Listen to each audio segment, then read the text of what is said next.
Innovators, startups, incubators, tech angels, and all people related to technology, we are very happy to greet you here in Sigma Software Studio to start our final pitch day of IT Eureka 2020. There are more than 100 teams who applied for the contest this year, and only 13 came and approached the final pitch days, which are going to take place today and tomorrow. My name is Veronica Korzh, and I am a Sigma Software Labs General Manager. Our project is a platform where we provide a lot of opportunities for young products and young small service companies to find new customers, to find investments, and to scale their business globally. I'm going to be here with you today and going to moderate the discussion and pitch days today. And I'm really nervous because we're going to have 7 teams, and actually it's going to be very, very big day. And all our team here in the studio are thrilled. So let me please give you some words about the contest. So IT Eureka is a pan-Ukrainian contest and startup competition for young entrepreneurs, tech people who are ready to start their businesses, who are ready to present their ideas. And the contest takes place starting from 2014. During this time, more than 2,000 participants applied for the contest, and more than 750 projects were reviewed. It was supported by many international institutions and businesses all over the globe. One of them was the European educational platform Tempus, the leading Ukrainian and European universities, some of the IT companies, and a lot of business partners. The aim of the contest is to support startup ecosystem of Ukraine, to open new bright entrepreneurs, to give them the opportunity to say about themselves, to show themselves, and actually get the knowledge that they might require and help them develop their next businesses. For the second year in a row, one of our main partners became Ministry of Education and Science of Ukraine. And in partnership with Polish-Ukrainian Startup Bridge, we did a really great job in 2020, especially during the COVID time, especially with the lockdowns. More than 6 months, our teams were getting ready for the final pitch, and more than 100 mentorship sessions, 100 mentorship hours of sessions were given to our participants. Now I'm ready to give the floor to one of the organizers, to Valery Krasovsky, who is the CEO of Sigma Software and the co-founder of the company, the Swedish IT consulting and product software company, who will open the contest today. Valery. Hello, everyone.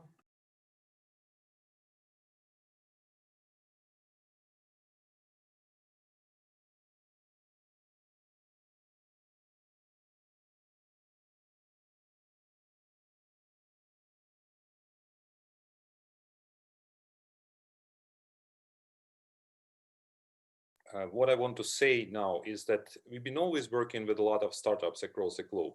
So we started as a service company. However, later on in 2008, we have started our own venture fund. And with this initiative, we already had 2 successful exits on 2 of our investments, and we have much more right now in our portfolio. It's amazing with this contest. We have started that a while ago together with European initiative Tempus, and currently we are running that together with our partners and together with Ministry of Education and Science of Ukraine. I think it's very important to have the government supported us because there are a lot of potential in young talents in universities, and a lot of creative ideas are coming exactly from the universities. You probably remember one of the first successful stories of Ukrainian startups called Vyudu, which was based on the technology which has been developed in the University of Kyiv. I don't remember which one exactly, but that was a face recognition technology which was applied in the startup and later on was sold successfully to Motorola So I wish you all success. I would like to say that remember that idea itself costs nothing. The main thing is your energy, your desire to win. And may the force be with you. And I wish all of you success. Thank you, Valery. Thank you very much.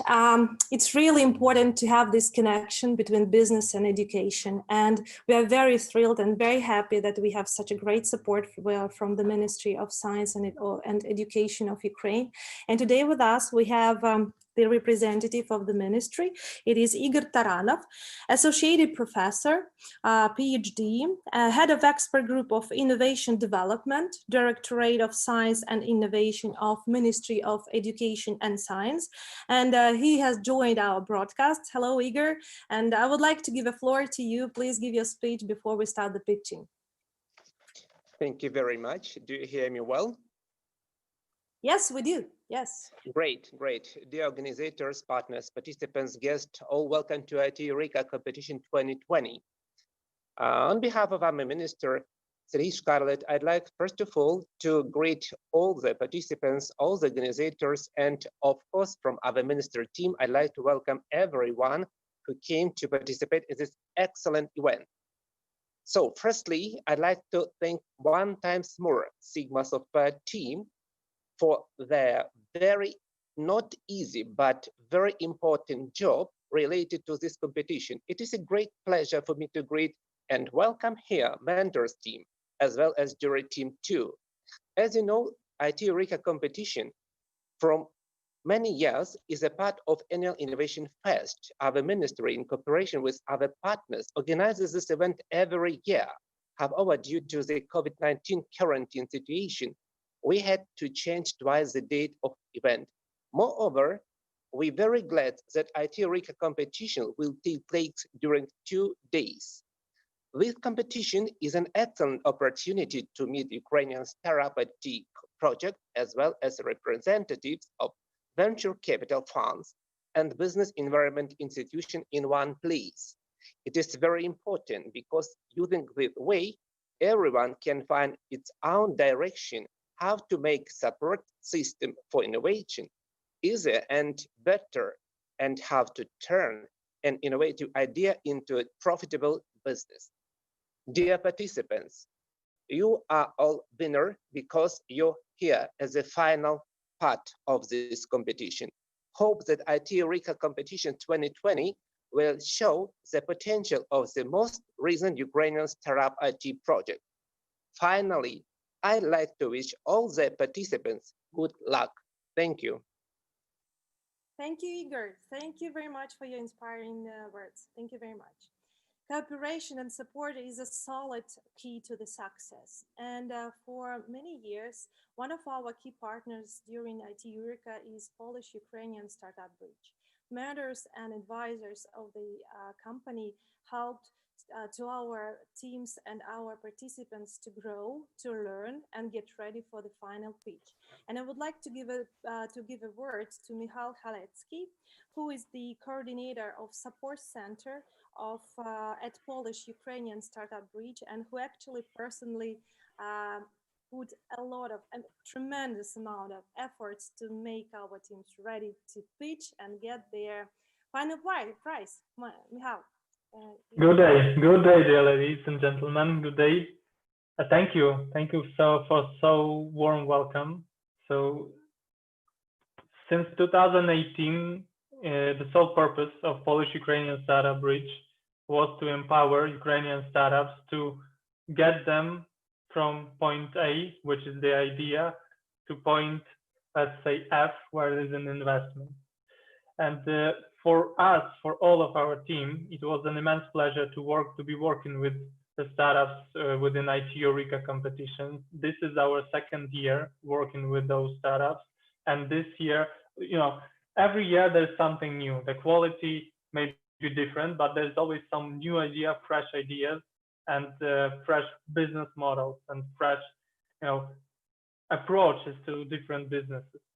So this is an important moment. This is really important moment today and tomorrow, this is the fruit of our mutual work with Sigma Software. Our mentors were working with you for the last 4 months. They have been going with you through all your materials. They have been preparing you for this moment, for today.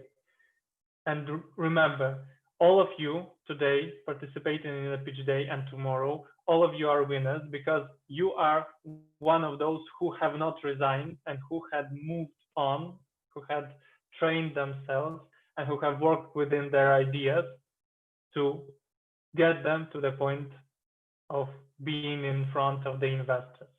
Today, our jury will consist of multicultural team. Please expect tough questions, but please treat those questions as a lesson in itself. Maybe they will guide you in further development of your project. So thank you very much, and let's have a nice pitch day. Thank you. Thank you, Michal. Thank you for the words, and thank you for all organizers of the event. And let me please give you some more details and words about how we're gonna have the day today and tomorrow. So for today, we're gonna have 7 pitches, and every pitch of every team will gonna have only 7 minutes to make their great presentation. After that, only during the 7 minutes, our jury is gonna ask questions, and after that, they're gonna put the marks. Also, we're gonna have 2 special guests today, and I'm gonna let you know a little bit later who are they gonna be in order to put the intrigue, and some things about the agenda. So we're gonna have today the pitch day and tomorrow. And tomorrow we're gonna put our efforts in order to have the winner of the prize, and the main prize we're gonna give the Sigma Software company, and it is 101,000 hryvnias. And we also have some additional presents from other organizers and other partners who are gonna participate today. And now, who are actually the jury? So let me give you some more information about them, and let's start. Okay, Valery Krasovsky, co-founder and CEO of Sigma Software. Under his and co-founders team leadership, the company has grown from a small business to a global provider of premium IT services with a team of more than 1,100 people all over the Ukraine. Company works with world-known companies all over the globe. Also, Valery is a co-founder of the Inspirium Laboratories Fund, Ukrainian Angel Investment Fund. Alexandra Gavarucha, Sigma Software Labs advisor, international PR lead at Sigma Software, and also the co-founder of Uteo Tech Tribe. Alexander has more than 15 years of experience and a successful story in B2B sales, in PR, in communication, marketing, and brand development. Alexander is an active player of tech community here in Ukraine and globally. She was involved as a speaker and a mentor in the Next Web TEDx Women, Web Summit side events, IT Arena, and Ukrainian-Israeli Innovation Summit. Dmitry Vartanen, co-founder and chief financial officer of Sigma Software. Under his and co-founders team, he was growing the Sigma Software globally and brought to the customers such brands like AT&T, SAS, Volvo, Formpipe, Scania, and it has extended the business globally. Dmitry is a co-founder of the investment fund Inspirium Laboratories and has more than 20 years in legal, financial, and tech deep expertise. Also, Dmitry participated in tax code amendments and development. Konrad Vesmulik, Senior Investment Analyst at Value Tech Seed Fund. Konrad is having a chemist degree. He is a developer of the catalyst for the solar-driven hydrogen production in the Institute of Poland Electronic Materials Technology. Former principal investigator and specialist in R&D projects. Currently, Konrad holds the position of Senior Investment Analyst in the Value Tech Seed Fund and is affiliated with MIT Enterprise Forum CEE. offering his tech expertise to the emerging entrepreneurs. Value Tech Seed is an early-stage venture capital fund focusing on innovation of energy and industrial manufacturing. The fund seeks to partner with dedicated teams developing breakthrough technology that can change the world and deployed within the 2 and 5 years.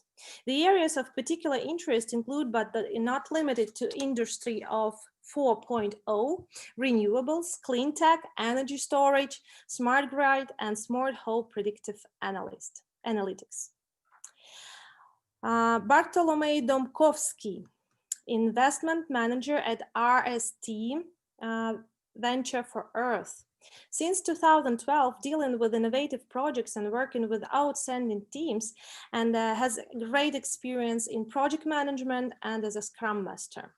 RST Venture for Earth Fund supports startups who aim to use the tech to make our Earth better and tackle global challenges. They are impact investors and experts in technology. The fund backs Industry 4.0 and to IoT companies who are working to make our Earth cleaner and raise quality of life of people around the world. Their team has grown tech startups into leading businesses and knows how to spot potential. They have experience in being entrepreneurs as well as investors, so they have sat on both sides of the table. Denis Valvachov, Senior Managing Partner at the Quarter Partners Invest Fund. Denis has more than 15 years in banking and holding the top positions there. For 7 years of 15, he has been as a managing director of one of the huge banks. He has experience in creating and developing products for enterprise clients with a total portfolio of more than $40 billion. Denis has an MBA degree from London Business School, Certificate of Recognition, Regent Business School. Quarter Partners Investment Fund is a private investment fund which mission is to expand Ukrainian economy by opening Ukraine to foreign venture capital and investment to Ukrainian business. Ivan Petrenko, Executive Director of Center of Entrepreneurship of Ukrainian Catholic University. Ivan used to hold a lot of top management positions and a lot of Ukrainian enterprise companies, and also running the Center of Entrepreneurship right now. He also holds the position at Galnaftogaz and has a master's degree of business administration from Lviv Business School of Ukrainian Catholic University, sorry. I'm also actually worrying a little bit because the final pitching day is a huge thing for us. And Yuri Zalizniak, founder of the digital agency, marketing agency, Coming Up, which is aimed at helping startups to grow their businesses online, developing their marketing strategy and creation of storytelling of their product. Yuri also associate professor at Faculty of Journalism, Ivan Franko National University of Lviv. He is a journalist with more than 15 years of experience and knows how to coach and how to grow marketing strategy. And finally, our official representative of the Ukrainian Startup Fund, Igor Shapatayev, CTO at the Ukrainian Startup Fund. Ukrainian Startup Fund is a state-owned fund launched by the initiative of Cabinet of Ministry of Ukraine, and its mission to support innovation products and help the most talented Ukrainian entrepreneurs create successful companies at scale and grow their dream. Wow, so many people, so many minds, and all of them are almost ready to listen our pitches today. So we're gonna have 4 teams today, and they are waiting to start. And I'm ready and actually thrilled to introduce to you one and first team who is gonna pitch in a couple of seconds, and this is Infusion Light.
Infusion Light, your 7 minutes starts right now. Your 7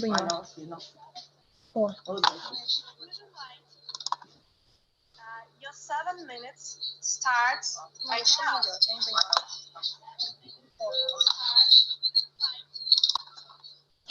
Your 7 minutes starts right now.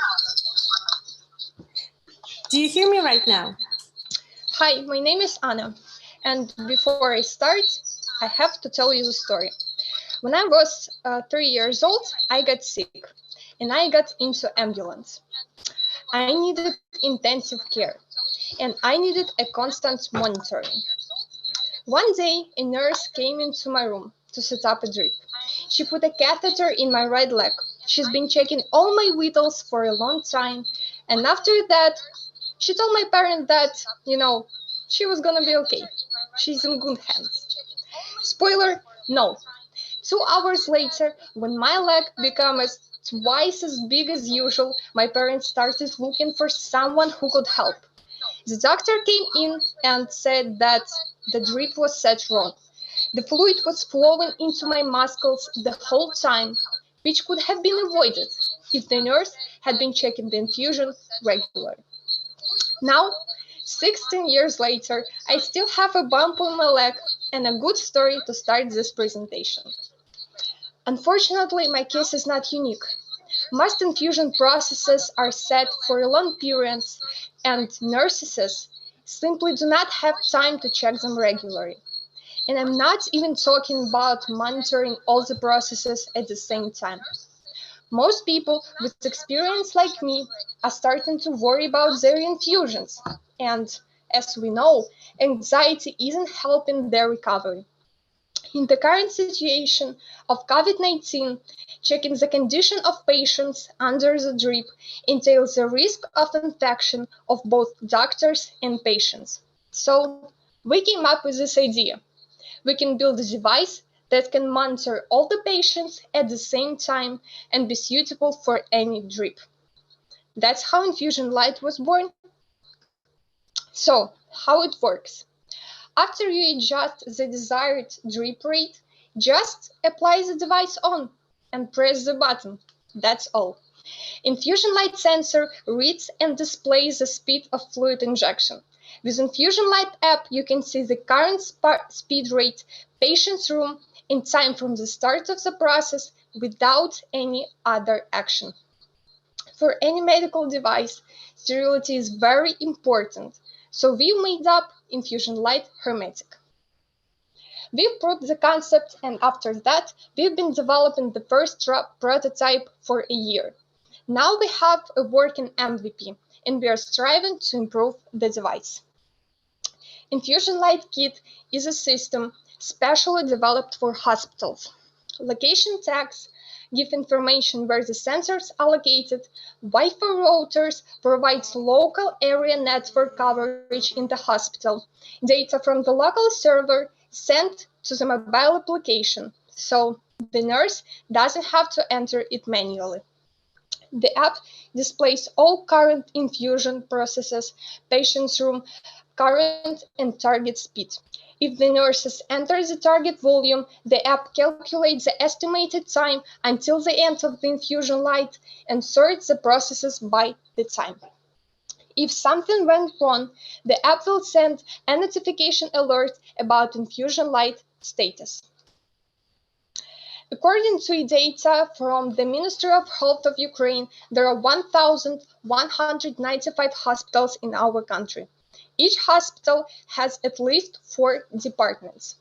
Well, to start, we are planning to hit 20% of the market.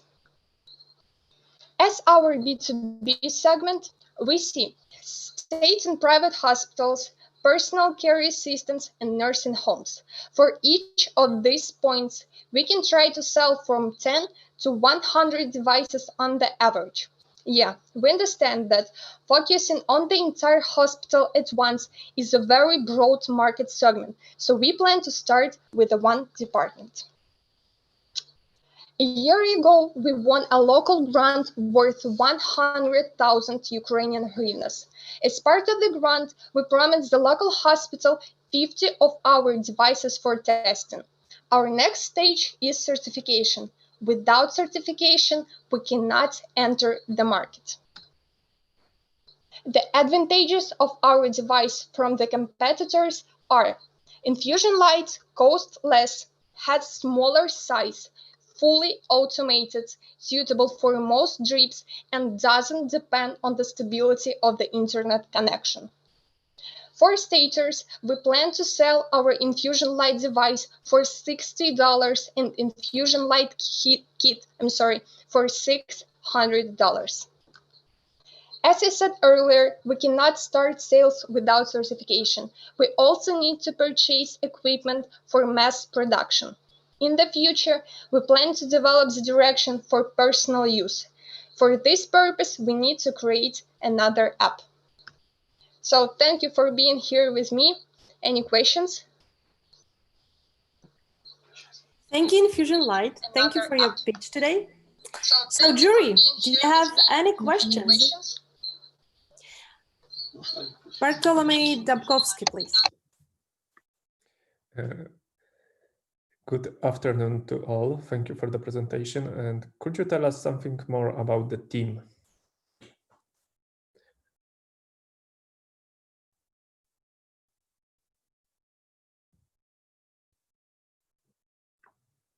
Okay, do you hear us, guys? Our team consists of 4 developers and 1 engineer. Okay, do you hear us, guys?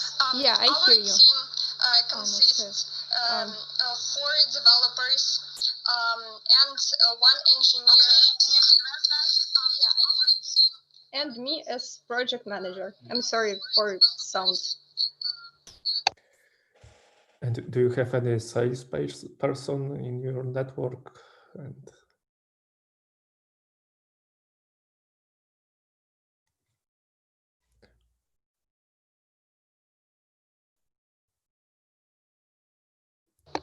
Can you please repeat the question? Okay, do you have some business development people in your network, or maybe do you have a plan how to get them from the market?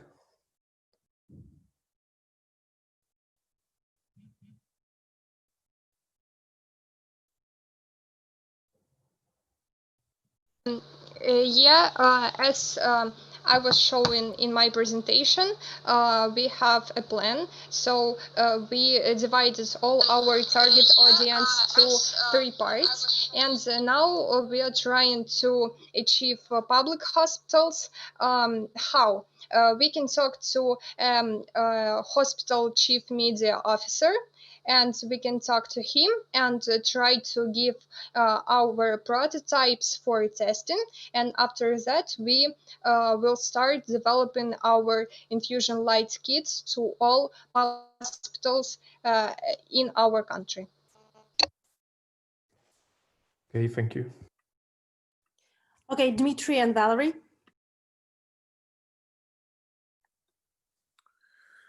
Yes, thank you. I have actually 2 questions. The first question is like, who are the founders and to which extent? I mean, I assume that you are one of the founders. How many percentage you have in the equity, and who are the other guys or girls? And the second question is, I assume that there are a lot of other devices which probably are popular in Western countries. It would be interesting to hear just briefly, like if you say that your device costs, like as far as I remember, like $60, what is the price for the Western devices, your competitors?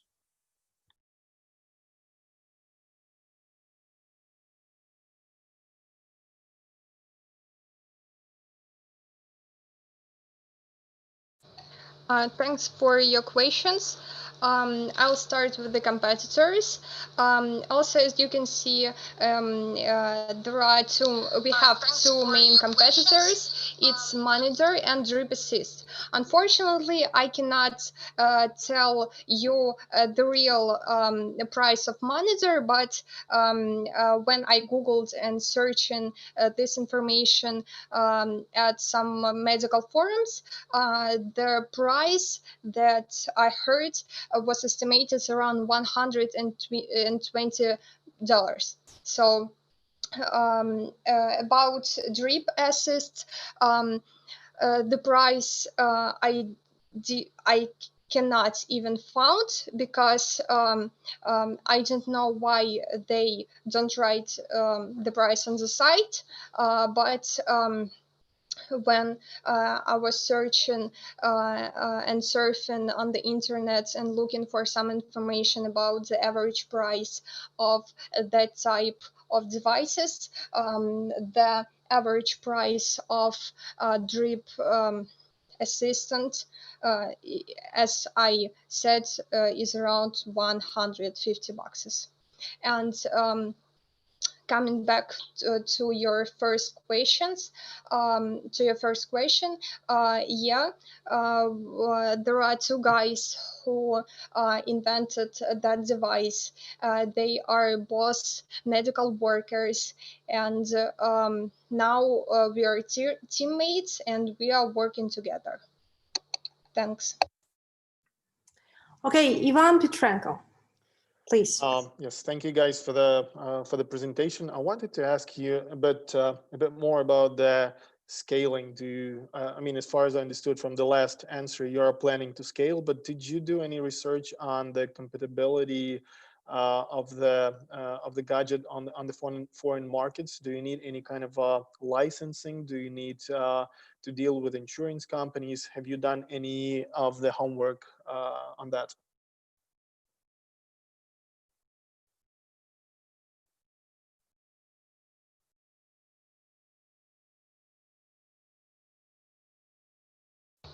Thank you for the questions. To enter the market, we need to get a certification, because as any medical device, it has to be hermetic and to fulfill all the points in the certification, in the medical certification.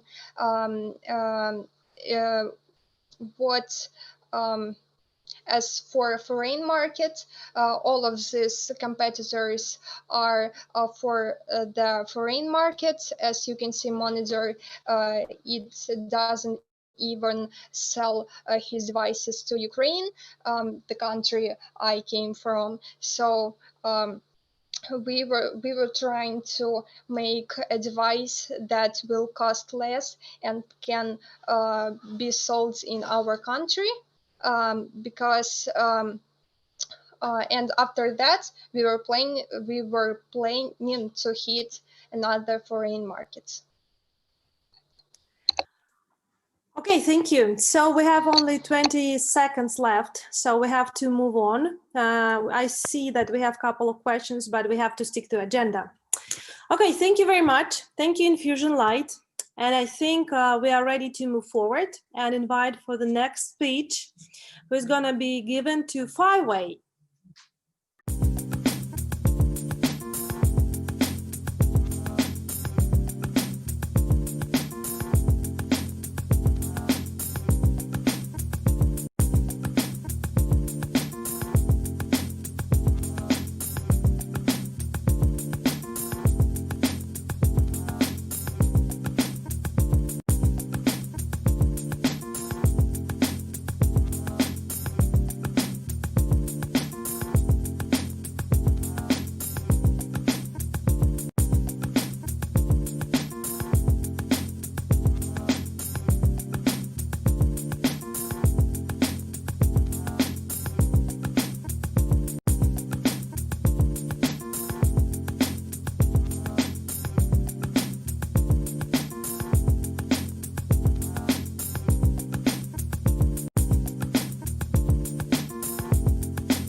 Okay, so please take into account that we are all sitting in a lot of different places. So sometimes we have some technical things, but we are moving forward.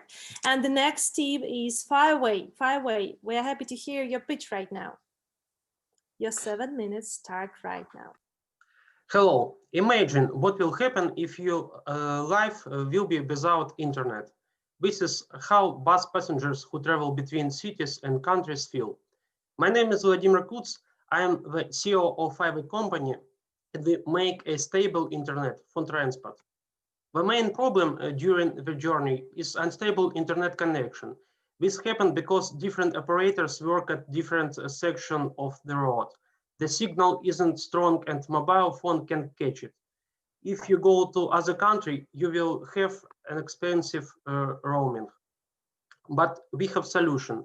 Fiway company inverted 5G technology, which allows to get a stable internet on buses in all world. How is the problem solved now? Carriers are trying to use home routers and change SIM cards in them, but it doesn't work because it's difficult for the driver to drive the bus with one hand and change SIM card with the other. Therefore, passengers with Fiway internet are cheerful and happy, and without internet, the passengers are sad and unhappy. What is 5C technology? There are 5 different technology which we combined in one device. It allows you to get a stable internet without roaming, huge bills at a high speed. What is the market size? TAM, 500,000 buses and yachts in CIS and Europe which need internet. Some, it 100,000 buses and yachts. And some, today we can install the internet for over 12,000 per year. What is the business model? We earn 385 euros per sale and 20 euro every month for subscription and technical support.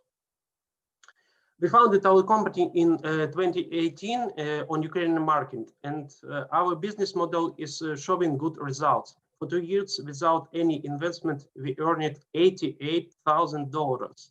And we plan to earn $150,000 in 20 and 21 years, despite the quarantine. But if we attract investment, we could scale much faster. Our market consists of 3 channels: digital, offline, and partner. The average customer acquisition cost is 20 euros. Next steps, we are going to make call center for Europe, at first for Italian and Spanish, because there are many yachts and buses. We are going to release new device for yachts and update our device for buses.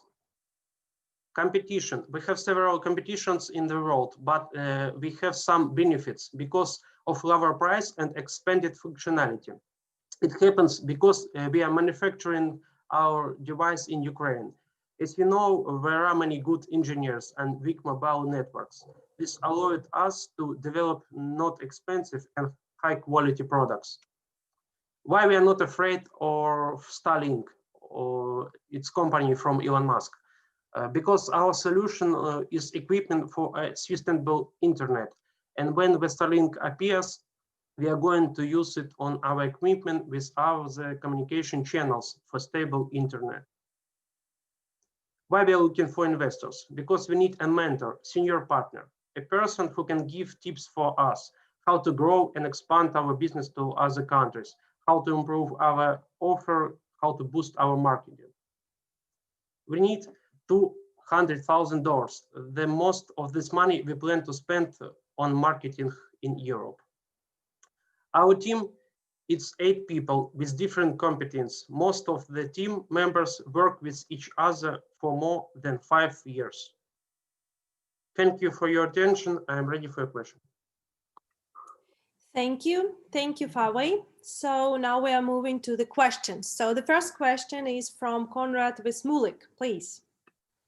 Hey guys, thank you for this presentation. I seem to get the idea that you're bringing together segment of buses and yachts together.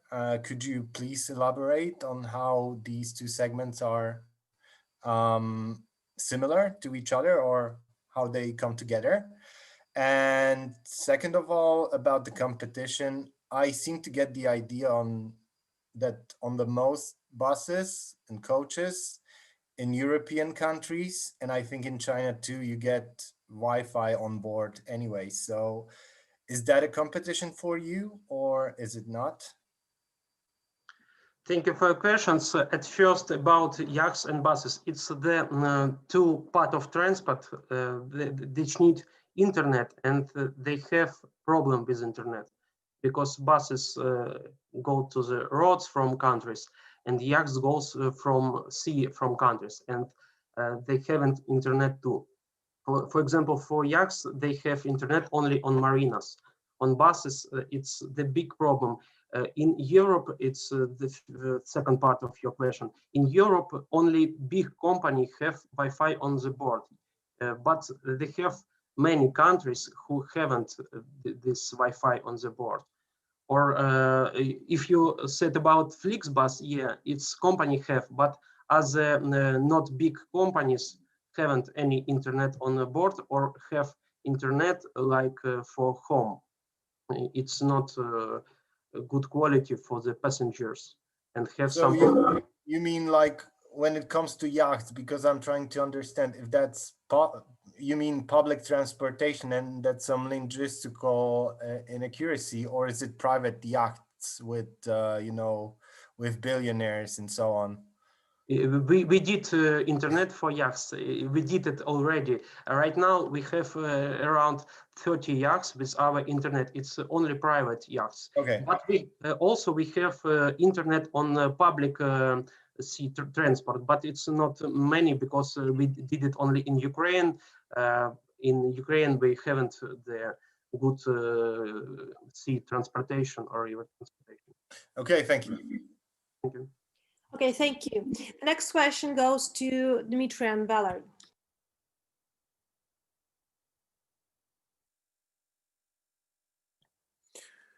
Thank you so much for the presentation. The question is, could you please repeat the idea in a nutshell? Is it like you just using the LTE or 3G network of the operator, which is most like accessible from the certain point? Yeah, we use mobile operator. I have the special slide for this, and we have the special algorithm for this because on a road we have different operator or as a part of road. And for example, if a bus go from one country to other country, our equipment change mobile operator on part of road, or compare this operator and give the best quality. Sometimes it can work like duplication, sometimes it can work as summing, and the users receive the biggest quality, speed and good quality for internet. They haven't problem with internet any.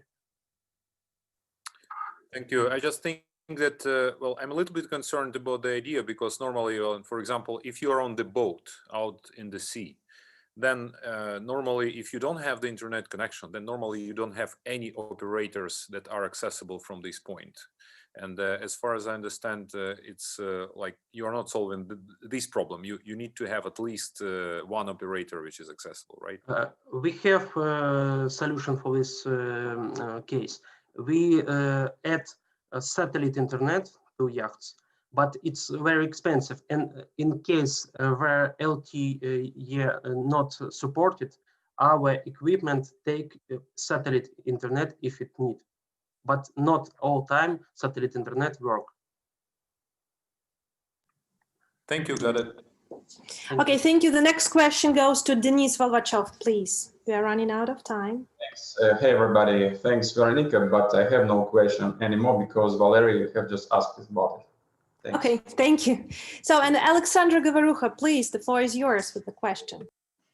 Thanks, guys. I was just I was curious about $200,000 which you are going to spend for marketing. Can you briefly tell us about your marketing actions? It will be some exhibitions. It will be some call centers for Europe in every country of Europe. And if you can calculate in salary in Germany, for example, it's not many money for salary because one employer costs $60,000 per year. And it's normally because we need only one person in Germany, for example, for sale in Europe. Thank you. Okay, thank you. And I don't see any further questions. Thank you, juries. Thank you, Fiway. Please do not forget to put your marks in the table because it's really important to us to track all the marks and see the progress of the participants.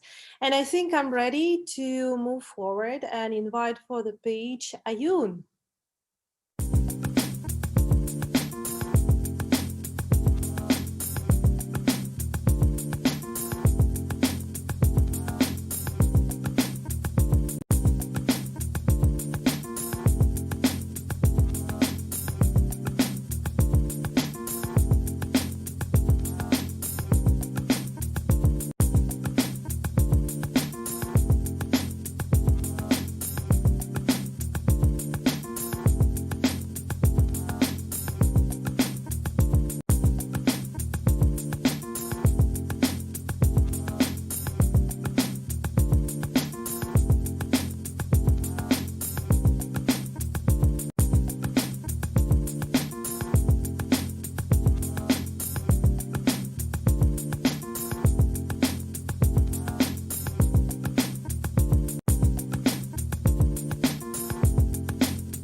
Okay, and we are moving forward, and I'm pleased to invite for the page Ioon. Your 7 minutes start right now. Hi, we are Ioon. I'm Andrew, co-founder and CEO, and we know how to create sanitizer from ordinary water in 1 second. We put in this technology all our knowledge in science, electrochemistry, biology, microbiology, because we know germs are very dangerous. Germs kill people millions years ago. They do it right now, today. We all live in a very dangerous world, and our health and life depends on our ability to protect ourselves. But most important, germs will kill humans in the future. It's part of their nature, and we cannot change it, but we can fight them. We can wash our hands, but soap and water isn't available in places we really need it. So we have to use some portable solutions. They all have a lot of disadvantages.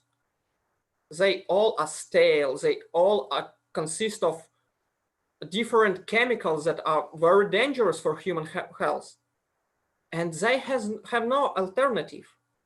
Up today, meet Ioon, device that can create sanitizer from water in 1 second. In Ioon, we combine efficiency of chemical sanitizers and safety of water. Ioon can create totally safe sanitizer that consists of only 2 components without any odors, chemicals, and allergens. It's a real eco solution because 1 Ioon will replace up to 60 bottles with sanitizer. We put into Ioon innovative electrochemical technology because we have a great experience in electrochemistry. We know how to create silver atoms that are very effective against most common germs on any surfaces. And we put 1 year of teamwork to do our technology as easy to use as it possible. So what you need to use Ioon? First, the device. Second, tap water. So you fill device with water. You can use any type fresh water, but we prefer drinking water or tap water. So you turn on the device and spray. It's very easy and very effective. Ioon effective against 99.9% of most common germs, including viruses and bacteria. We prove it by more than 300 tests in certificated laboratories. And now we know that Ioon effective against germs and totally safe for humans, pets, and environment. With this technology, we are going to the global hand sanitizer market. Ioon technology has a great potential to take a share from global antiseptic and disinfectant market. But our goal, our target today, it's a hand sanitizer market. It's growing sharply because of coronavirus. But most important, personal safety is a trend of 21st century. And we offer to our consumers new experience in personal safety. We offer device that can create up to 3 liters of sanitizers in single cartridge.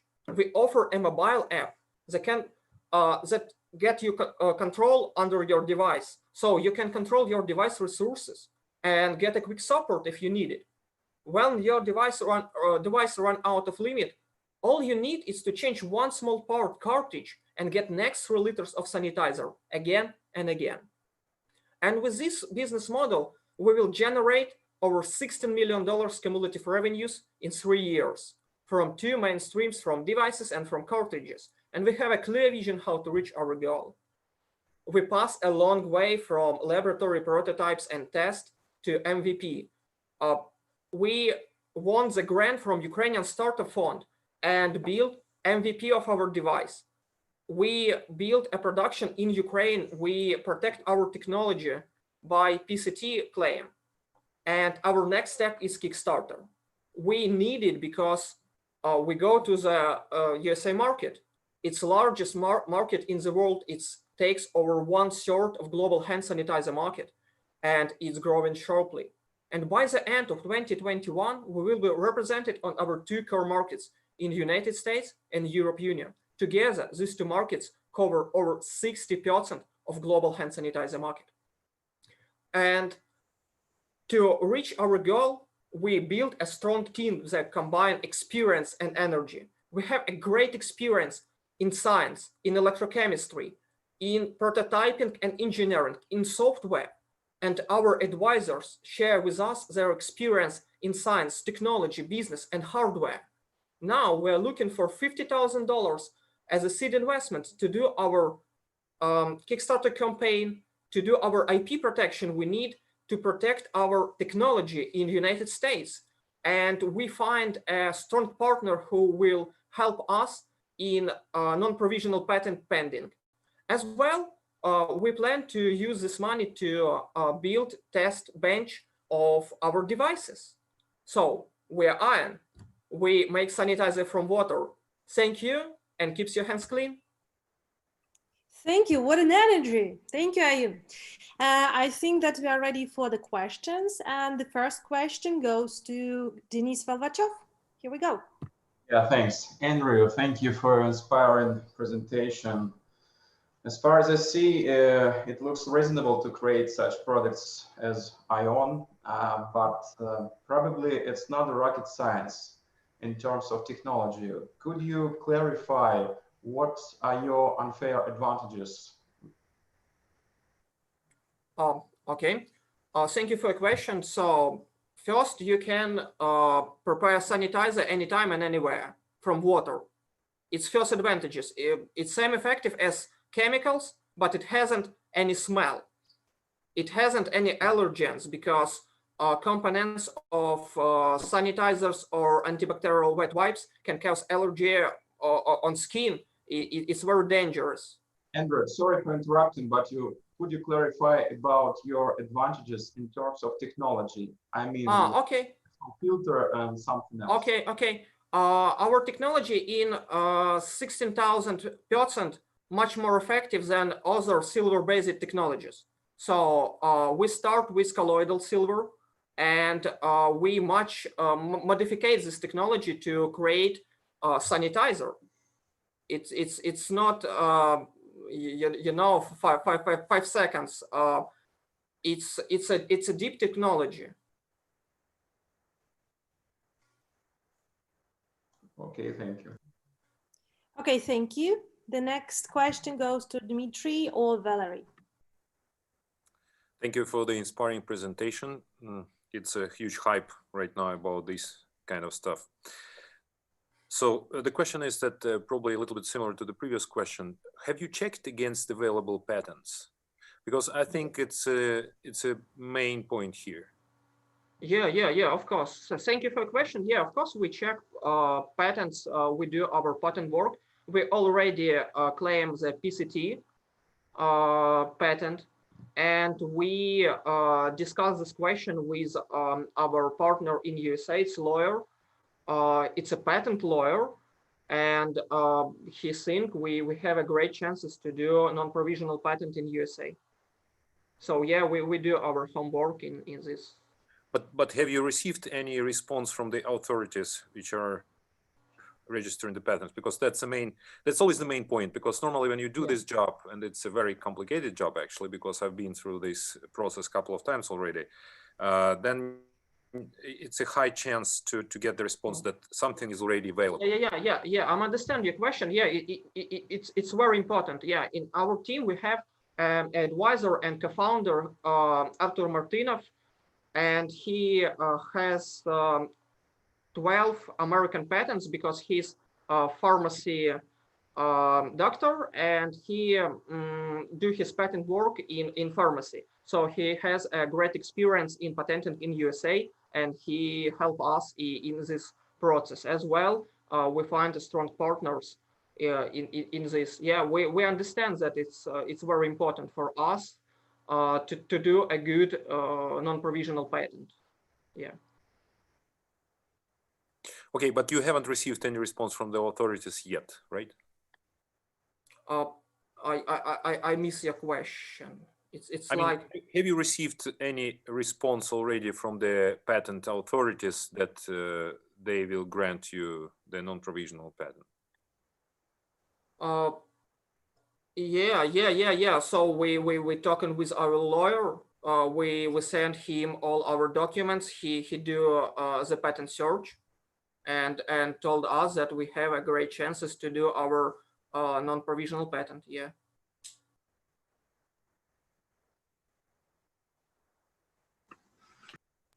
Okay, thank you. And the next question goes to Ivan Petrenko. Yes, thank you guys for the presentation. It was very, as it was said, inspiring. Could you please tell me a bit more? What is the production cost of the device, and do you know what is the selling price? What are you going to be charging? Okay.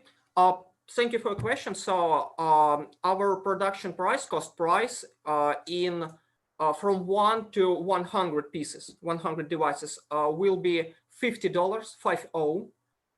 Then from hundreds to 1,000, it will be $45. More than 1,000, it will be $40, and more than 10,000, it will be $20 per one. And early bird Kickstarter price will be $79. And then we plan to we plan to split our products. We want to build one bigger device and one smaller. Smaller device will cost $40, and bigger device will cost $100. So now we have a middle. Yeah. Have you guys validated the market? Is the market willing to pay such a rather big price for the item? Yeah. Of course. Yeah, we spoken with American consumers. When we was in EO incubator, it was one of our tasks. So we ask Americans, and yeah, they okay with this price, because one Ioon will replace 60 bottles with sanitizer. One bottle in New York now costs $2, from $1 to $2, but average price $2. So if you buy device, you save your money. If you buy cartridge, you save your money twice. Yeah, so we have economy value for our consumer, and we can explain this value. Okay. Thank you. I think that Thank we don't you. have, yes, we don't have any questions. Thank you, Ioon. Thank you very you. much. Thank you.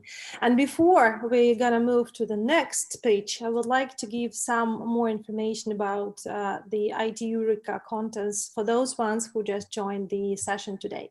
So IT Eureka is the IT startup contest which takes place starting from 2014.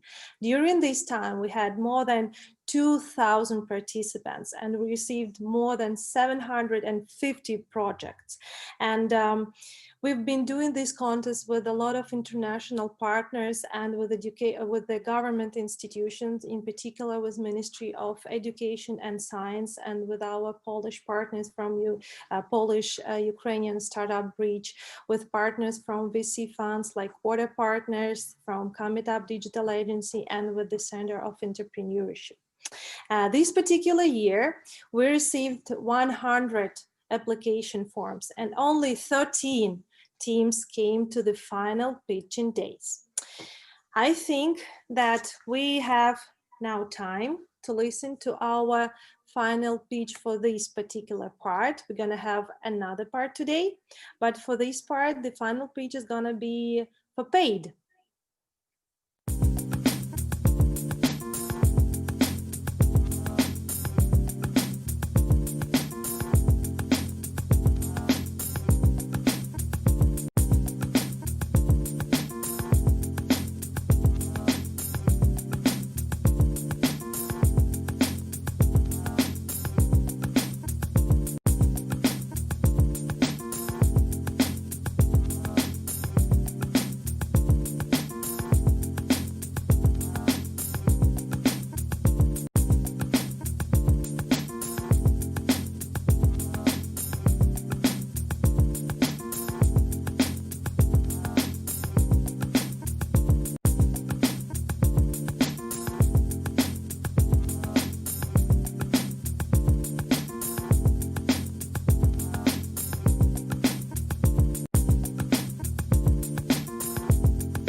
Okay, we are on air, and we're gonna listen in a couple of seconds. P.AID, and the floor is yours. 7 minutes start right now. Okay, hi everyone. My name is Andrei Homan. I am a Chief Marketing Officer of P.AID. Here are also our great team, Irina, Natalia, and Vitaly. And today I'm honored to present you our product P.AID, which means People Aid for Brands and Society. P.AID also is an innovative crowdsourcing platform for marketing and research. When we talk innovative, we mean an absolutely new way of bringing brands and people together. Now I am welcoming you to watch a short demo and presentation of our product to get more insights about it. So I will share my screen. More people and communities are interested in advantages of sharing economy and are looking for extra freelance money. P.AID is an innovative crowdsourcing platform for marketing and research, which helps business find multiple executives for a wide range of tasks at any location, establish direct connection with consumers in a real-time mode, reduce operating costs. P.AID is used to solve a variety of big and small business challenges. How it works? Initiator uses a simple tool to create an easy-to-understand task. Demo it step by step. Set the fee. Map the locations. Specify requirements. Profile the executive.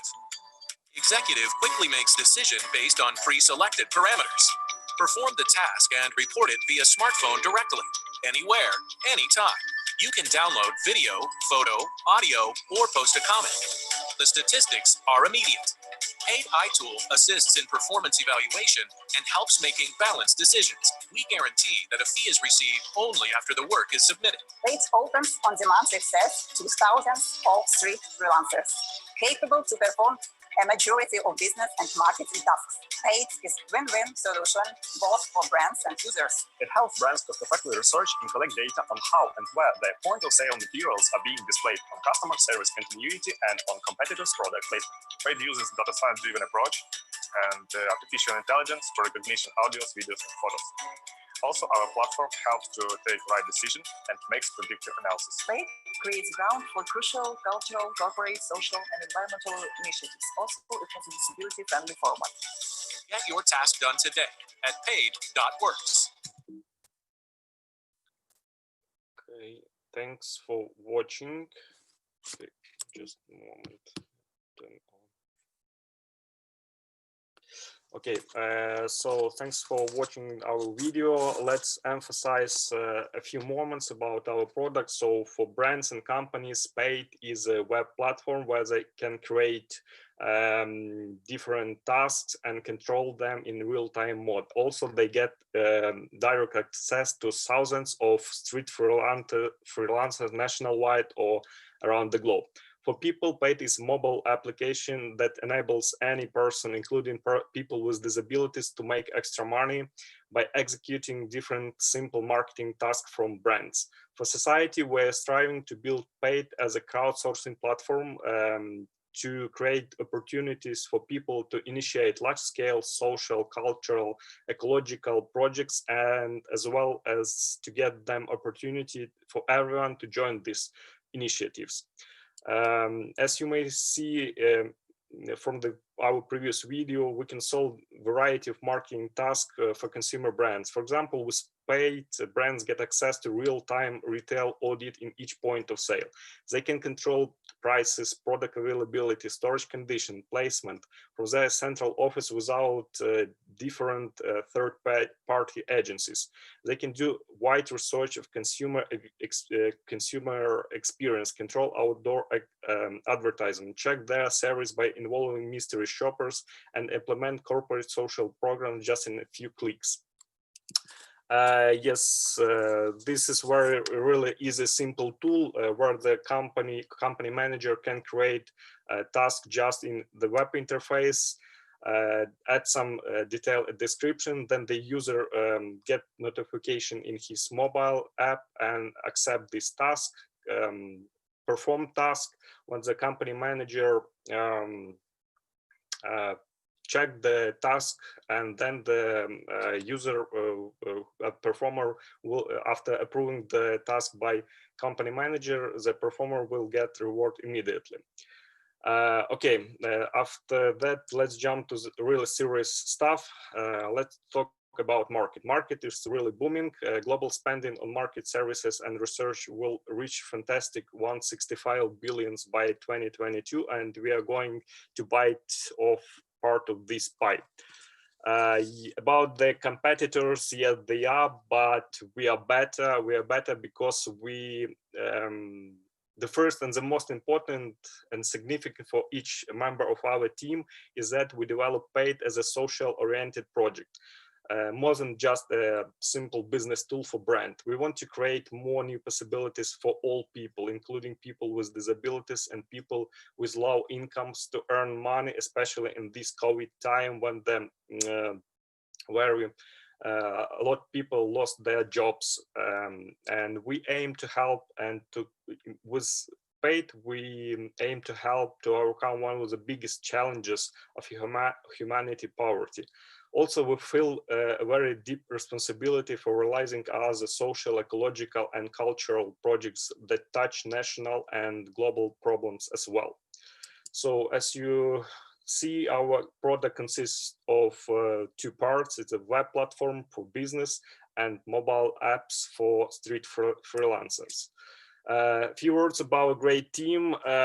Irina is our CEO, inspiring CEO. She has over 20 years of experience in marketing, advertising, and innovative development. Vitaly, our smart CTO, has over 11 years in building IT business solutions. Natalia Morozova, our charming Chief Business Development Officer with over 16 years in marketing and communication, and she is a head of House Group. Me, I'm the CEO over 10 years in strategic market and digital transformation, and Olesa Savchenko, our Energized Product Officer. So about our results, we already raised $75K US of angel investments and successfully spent them to launching the MVP version. Also, we need more money, around 300K US dollars for future software development and enter new markets. We do have detailed P&L and good proposal to only today in case potential investors are listening to us. And we have a very clear and fair commission-based model to expand P.AID to other markets. The regional country operator of P.AID will get 10% of tasks cost, and P.AID Global will get 15% to support and develop the platform. We also provide our service as SaaS platform to mid-sized businesses and not just big like corporation and etc. By the end of 22, we are going to launch P.AID mostly in all countries of Europe and Canada and reach 4.6 million US dollars of revenue. Wish us a good luck. About recent results. Guys, we are running out of time. We have to stick to agenda. You have 30 seconds. Okay, about our results, yes, we are pitchers, we are startuppers, but one of the most achievements for our team are the clients with long-term contracts, different fields, and deep feeling that P.AID is needed for many people exactly now, like now. To confirm this, we want to share with you our recent letter of intent from the Director of National Assembly of People with Disabilities. If we win 100K of greeners from IT Eureka, we will spend them to adapt our product to people with disabilities to make it more inclusiveness. Thank you for your attention. People, P.AID is matter. We are open to Thank you. Thank you very much. So the first question goes to Dennis. Yeah, thanks, Andrew. I feel your deep involvement in your products even through the monitor. So thanks for your presentation. My question about that the evidence is overwhelming that it's crucial for company to get good results. So how do the company could be sure in the tasks were completed in their quality? Mm-hmm. Okay, the task, make sure the quality about the task. Yes, we do, for example, in our application, there is an option to double check the quality of the task. For example, if the company manager have some concerns about the quality of the task, he can double check the performance of this task by other users, for example, other street freelancers. And also there is very We're trying to find out some deviations. Sorry, once more, because we're trying to find out some deviations from the average rate or something else. Yeah, maybe. Okay, and what's going on when you find out the error or maybe some case of fraud? Yeah, we just can turn off this guy from the group or block this performer or something like that. But mostly the groups of the performer are we build their ratings based on the previous different performance. So we try to get access only to people who have previously done some task in this field. For example, mystery shoppers, or they made some different store checks or like other checks. I'm sorry, can you hear me? Yeah. Yes, we can hear you. Yes. Sure. I just want to add a few points. Actually, you can make the task only in the location where the task is necessary to be done. For example, we have a geolocation and you can make this task done only in this location. And another point, you can, the client can decline the task, and he should mention the reason why he declined it, and then this task appear once again, and another user can make this task done. Okay, I see. But the last question, what's your marketing budget? Right now, our marketing budget is minimum, about 2,000. In reality, me and Natalia, we work as business development. We know many clients in Ukraine, and in reality, this is like our B2B negotiation with clients. Already we have 15 clients and more than 20 pilot projects.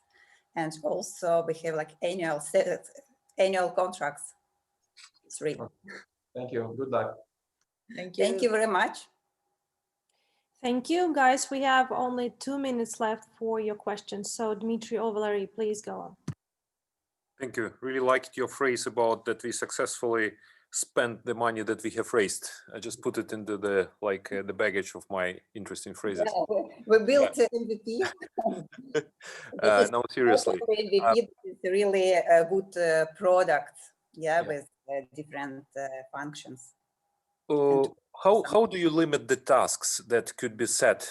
I mean, there are different platforms like that one that you could request to buy some goods in the shop, fix something in your house. How do you limit, or how you could explain in a few words, how do you limit the tasks that could be done on this platform? We are B2B platform, not B2C. Our task mostly marketing tasks. Yeah, we are specialized platform for marketing and research. That is, for example, price indication, store checking, outdoor monitoring, for example, presence of outdoor secret shopper or mystery shopper like this. This is mostly trade marketing task. And for client, especially now, we save trade marketing budget, because the way that is like alternative for them, marketing way of task performing. And we want also to build like alternative working space without limits, also including people with disabilities. And because of this, we now see our social responsibility or impact challenge to build a special technical updates in our product, and to have our product open for inclusive product open for people with disability who also could check, for example, do online researches or do some offline tasks depending on their special requirements. Yeah. Okay, thank you. And the last question goes to Konrad Vismulik, and please, guys, be quick. Yeah, you can. I think my questions are covered. So if we're short on time, we can move to the next presentation. Great. Thank you very much. Thank you, P.AID. Thank you very much. Okay, so the first part came to the conclusion, but please do not turn off your broadcasting, because we're going to be back after the special guest. And who is going to be? This is Anton Vaisburd, the co-founder and CEO of Datrics AI. Anton previously used to work as an ex-Berkeley IB Analytics lead. He has an experience of leading and managing the teams with more than 30 consultant people in the data scientists, with a year-over-year growth more than 170%. Anton will share his story, tell us how actually it is hard to be a startup person in Ukraine, or maybe it's easy, and share his secrets and ideas, and probably some motivating things for our pitching guys today. Anton, do you hear? Hey, Veronica, can you hear me? Yes, we Great. come back. Just give us a second, please.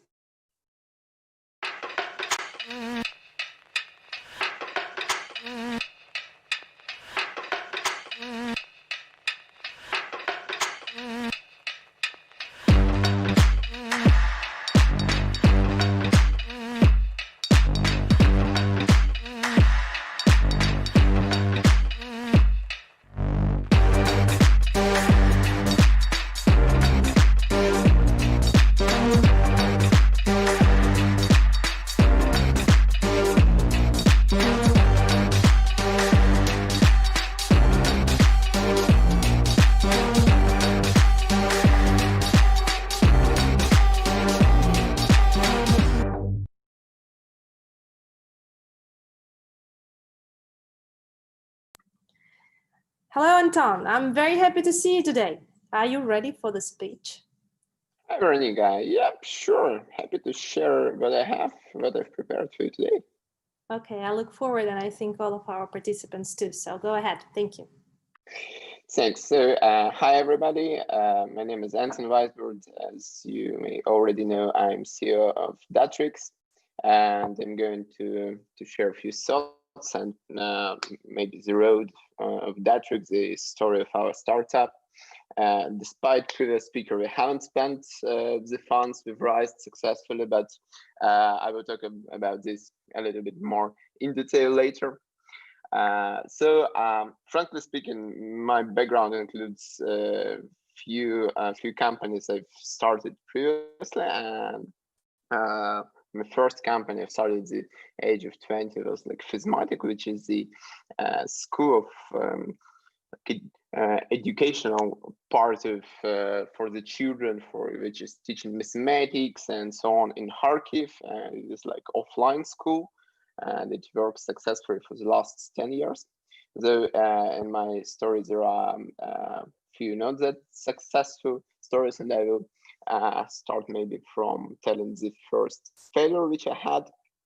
And actually it is a story of so-called pivnat точка. So at the age of 23 or 22, I don't remember it yet, we were hungry to do some business. We were full of ideas, and once we've realized that we have a chance to sell beer, like literally beer, on the beach in Kharkiv, and we decided to go with this idea with one of my close friends and partners. It is a story of complete fail, and actually I don't know, we were around zero, so we were at zero profitable, but we haven't lost anything. But this story teach me a lot, and my first takeaway from this, like, you know, story of the business told me that I should never build something I don't understand about. Actually, I didn't understand anything about the beer, about selling the beer, about consumer behaviors, about target audience, and it realized that it was a complete mess just because of these facts. And it was the moment in my history when I decided, okay, never again. I would never build something which I don't understand, and which I have no passion about. Like building business just because of the business, it was not about me. So I started doing something which I was really passionate about. And I was passionate about mathematics. I was passionate about programming, and this is what I've been doing for the last years. You know, for serving for different IT consulting companies, for including like Barclays, as Veronica told, managing a data science team in the large IT consultancy, like where we've met with Volodymyr, my co-founder, who we're working with for the last 6 years. And we were mostly working on for the last years in the IT consultants in the data science space. We were mostly working on the pre-sales, on winning the projects, and at some point of time, I've understood that we want to build some product, not only projects, and everything we were building was around the data science which we were thinking about. And actually, what is data science? What is this data science space we're talking about? So data science is everything about the possibility to make the decisions based on the data. So when the decisions are well informed and some insights are taken from this, and actually our everyday life is very much dependent on the machine learning and data science stuff. For example, in McDonald's, they're using forecasting of the demand for the double cheeseburgers to know how many cheeseburgers are needed right now, so that you're not waiting in the queue. Or Amazon uses machine learning to data science to propose you another product to a basket. They're not performing well all the time, though it is a case of typical case of using machine learning stuff. And what I personally like about machine learning is that you can see the impact of what you're doing. So while working in the consultancy, it was really easy to understand if you're successful or not, not only because of the revenue was rising, but because of every project you can measure it pretty easily. If it was successful or not, are the customers using your product? And we've understood that large companies can afford hiring consultants, as we were there, or build in-house teams. Though the space of data science and the space of machine learning is really beautiful, and there are many people who can use data science and machine learning in their everyday life, in their businesses, and they're not doing this because machine learning wasn't that commoditized, and it was really high threshold to get into this space, hiring the guys as we were, or building the in-house teams. As a quick example, just from our experience, less than 10% of machine learning experiments get to production. And actually, we wanted to change this. We wanted to spread this and make more people using it in the machine learning in everyday life. So what is Datrics? Datrics is the platform which provides us the way to create and deploy machine learning applications without coding. So that's what we are doing. We are promoting data science to non-professional data scientists. While working on consultancy, I was pretty successful manager and in typical outsourcing company, and I had lots of travel once and maybe in a few weeks, and I was super comfortable driving the team. Though I realized that it was a point of making the decision. Either I want to be a successful manager, or I want to work on somewhere between the technical product and the team. And I've decided that I'm going this way. And maybe it would sound quite pathetic, but I was dreaming about changing something in this world. And when I've realized that there is a space to do this, and it's not about some big changes, it's about small changes. And actually the innovation is about bringing something new, something complex to some simple words or some simple solutions. We were traveling with my very close friend Kirill. We were traveling across Europe, and we've realized, and the idea of this machine learning platform for using it for non-data scientists crystallized, and immediately phoned Volodymyr, and we had a chat with us three, and maybe it was in May of the previous year. It was a it was the day when the idea of Datrics was born, and we've seen and decided to give it a chance. We started creating screens, like we started creating some preliminary stuff, prototyping it, and actually conducted some design thinking workshops. And what was interesting about this, that we were fully sure that we can build something like working part-time on this project and on this product, and we can build something in like a few months.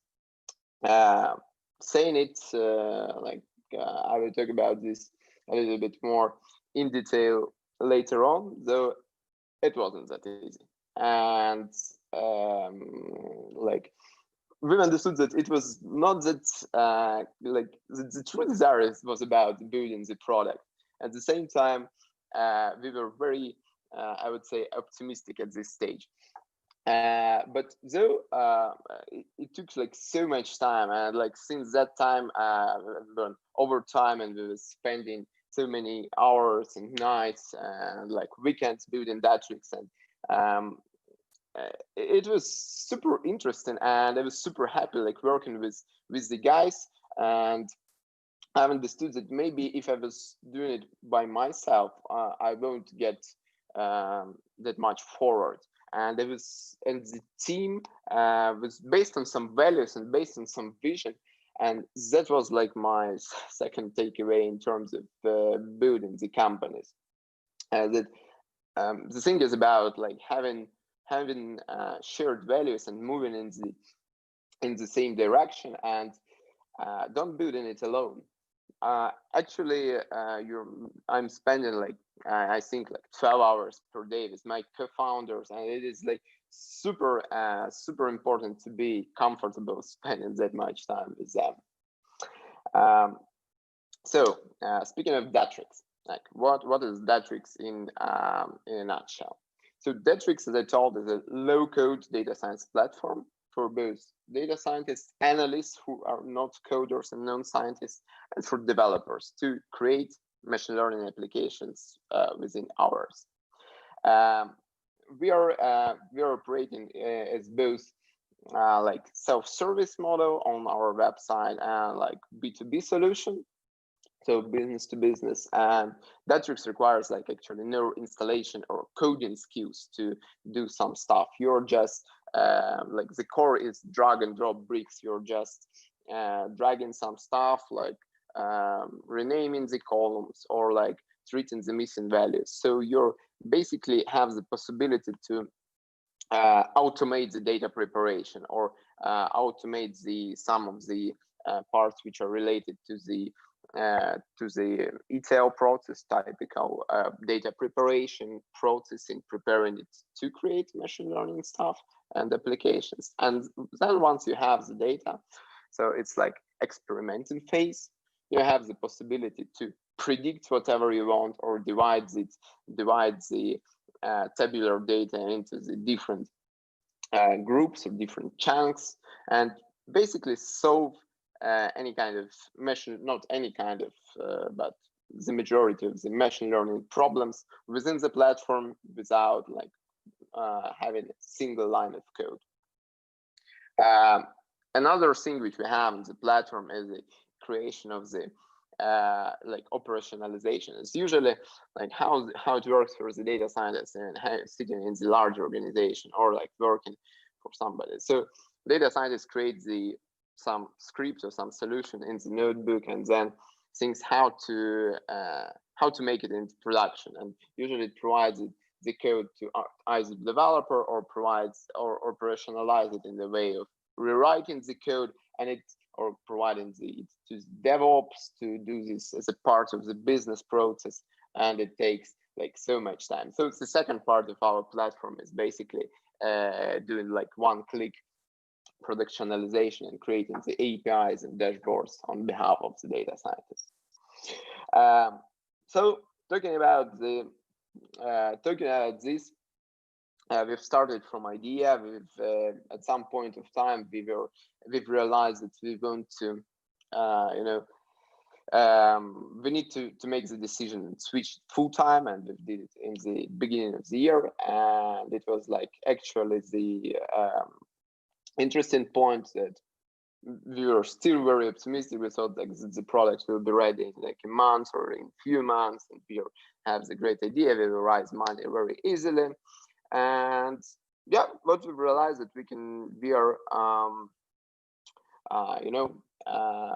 like as building something is in a part-time mode doesn't work in the long term.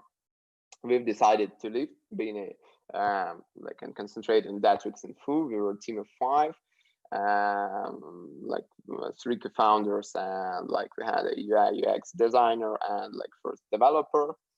And that was the moment we realized that it is really hard work. There are so many stuff we haven't been thinking about, like or we think that it will like cost us 10% of time.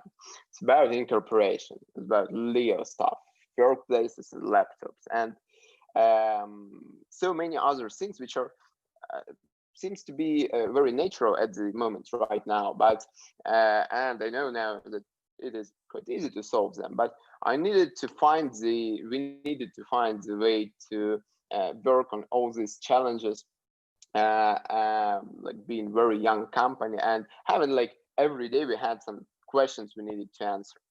And at this point we've realized it's really important to have the right advisors, and it was my takeaway from this stage. And we've started working with one of my like friends who's like Ilya Polosuhin, and we've met. We were classmates, and he started his own company, a very successful one in Silicon Valley, and he passed this way like literally 2 years ago. And it was like for us, it was very lucky that he agreed to be our advisor, as he had an immediate answers on the majority of the questions, which were related surprisingly not to his expertise, but for the operation of the company on the very early stages. And like I think that it is like a consequences of some like hard work, but some events which are just happened, and we're really happy about that. We've decided to concentrate on the 2 spaces. I've been responsible for 2 directions in terms of data science team for the EMEA region. So I knew the clients for Europe and for retail, e-commerce, and like fintech. So we've decided to concentrate on fintech domain, on retail domain as our first solutions and our first prototypes. And it was a really bad idea. At that moment, it was sounds really reasonable, as we know the cases, we know how to solve them, like how to predict the demand and what are the usual problems for the retail in terms of data science. And like the coronavirus happened, and like retail almost stuck, and like nobody wanted to work with the new projects, or like they were concentrating on their survival, not on adopting some new technology as we do.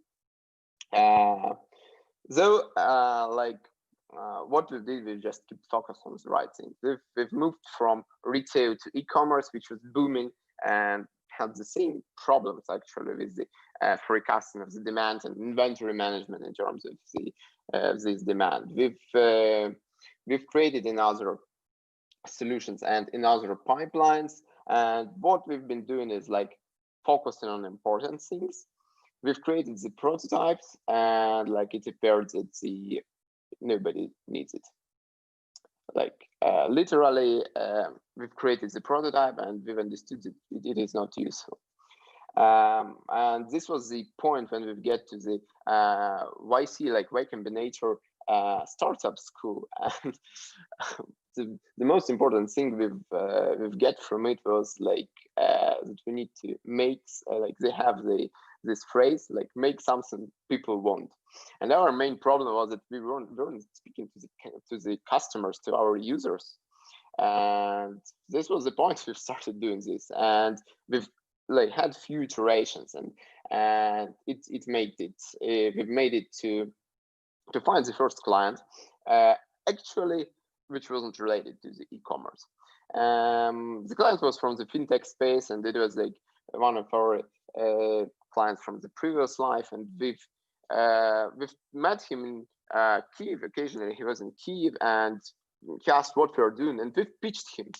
And what he told us, like, it's an awful speech, but I like what you're doing. We asked why the pitch is awful. It appeared like too technical, too deep, but he liked it, and that's how we've occasionally started working and get the first client, and we are working with him since that moment. And what is the like, since the last like 5 months, we were fully focused on what we were doing, like on making the client successful, on finding the new clients, and like building the great product for the users. So the thing is that since that time we've raised pre-seed round. We had like a lot of like, you know, insights of this. For example, that European investors and US investors like should be approached differently. That some of the investors are know deep tech space and some of them not. We've met like great teams which are helping us a lot, and great like, first of all, like, I can see my fellow investors here on the panel, like from QP, from Sigma Software Labs. And actually what we've realized is that it was not a problem that we've pitched like, you know, hundreds of times maybe. And it was just, you need to find the right investor, right supporter. And it's not about how good are you trying to find the investor. It's about how clear your vision is. And like, our vision changed a lot. And what we are saying at the moment during the pitches is absolutely different from what we've been saying like eight months ago. Like building like very similar stuff. I don't say like we've done like micro pivots, but it were not like fully pivoting. So what we are doing at the moment is like having the funding for the next, I think, 15 months, so runway for 15 months. We are really concentrating on getting our metrics growing and like keeping moving. Right now we're a team of 15 people, and we have like 3 B2B customers. We've raised we've iteratively started like alpha versions and beta version, and now like production version, paid version of self-service on our website. So you are really, I encourage you to try Datrics on our website and to try to build your own pipelines, try to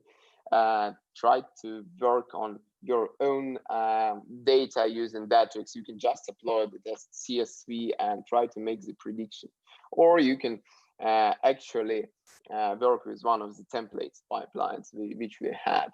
Though what we are concentrating is like we have the goals. We are moving forward in terms of finding another, like building sales process. I won't say that we found and we've reached product market fit, which is another term I haven't been thinking about when I started this road and this journey of building a startup.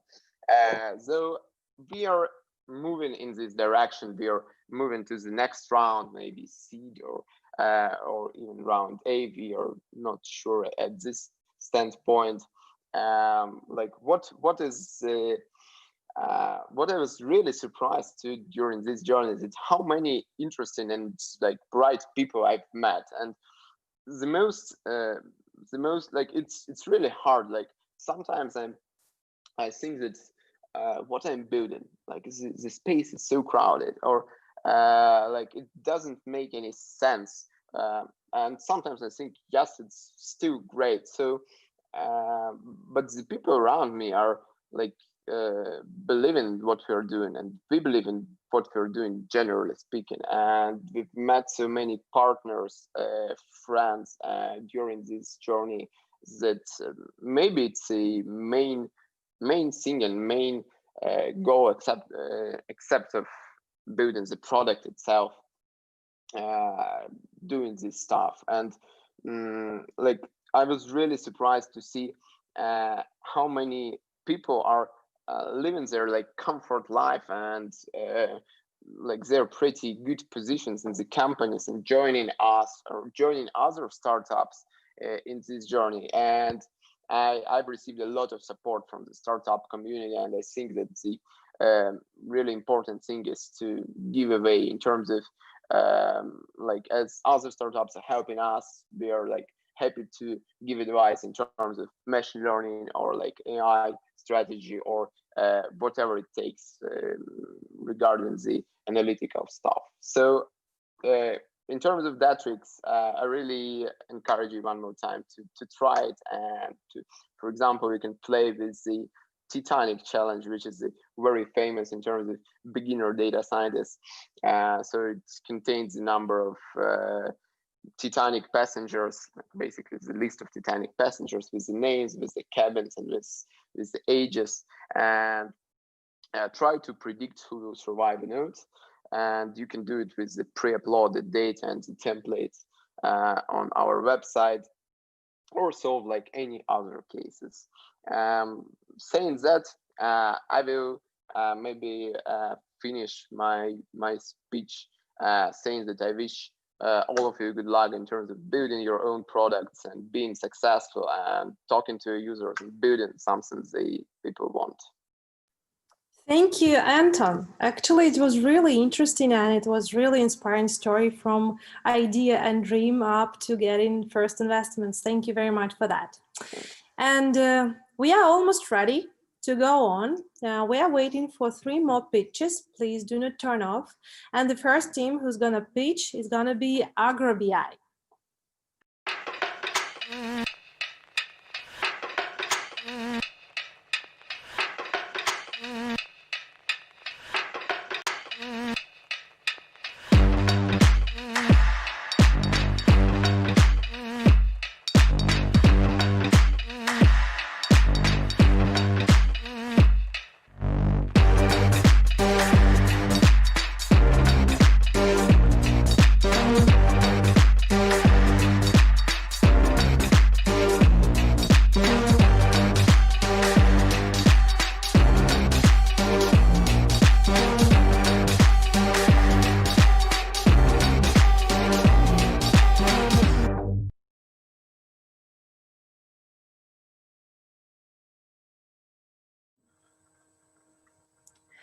So our next speech today is going to Agro BI. Your 7 minutes start right now. Okay.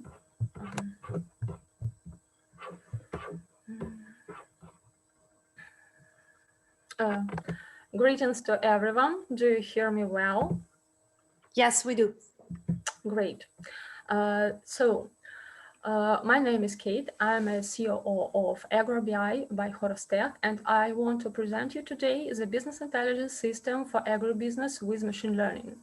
So every business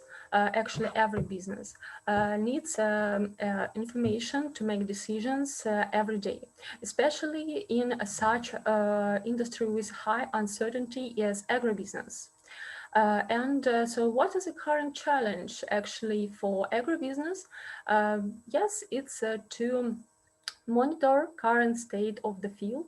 What exactly is going on with the plants? Do we have any weeds? Do we have any problems with our harvest? And to understand what exactly we can do with this. What works for now. So maybe every one of you knows that drones helps a lot with understanding what's going on the field in general. So in fact, it's just some fancy pictures, interesting, but pictures, not facts. But the price of one wrong decision, if we are not seeing some problem, can be total crop loss. We are talking about dozens of thousands of dollars of losses per one field, about 100 of hectares. That's why we start thinking how we can actually help with this problem.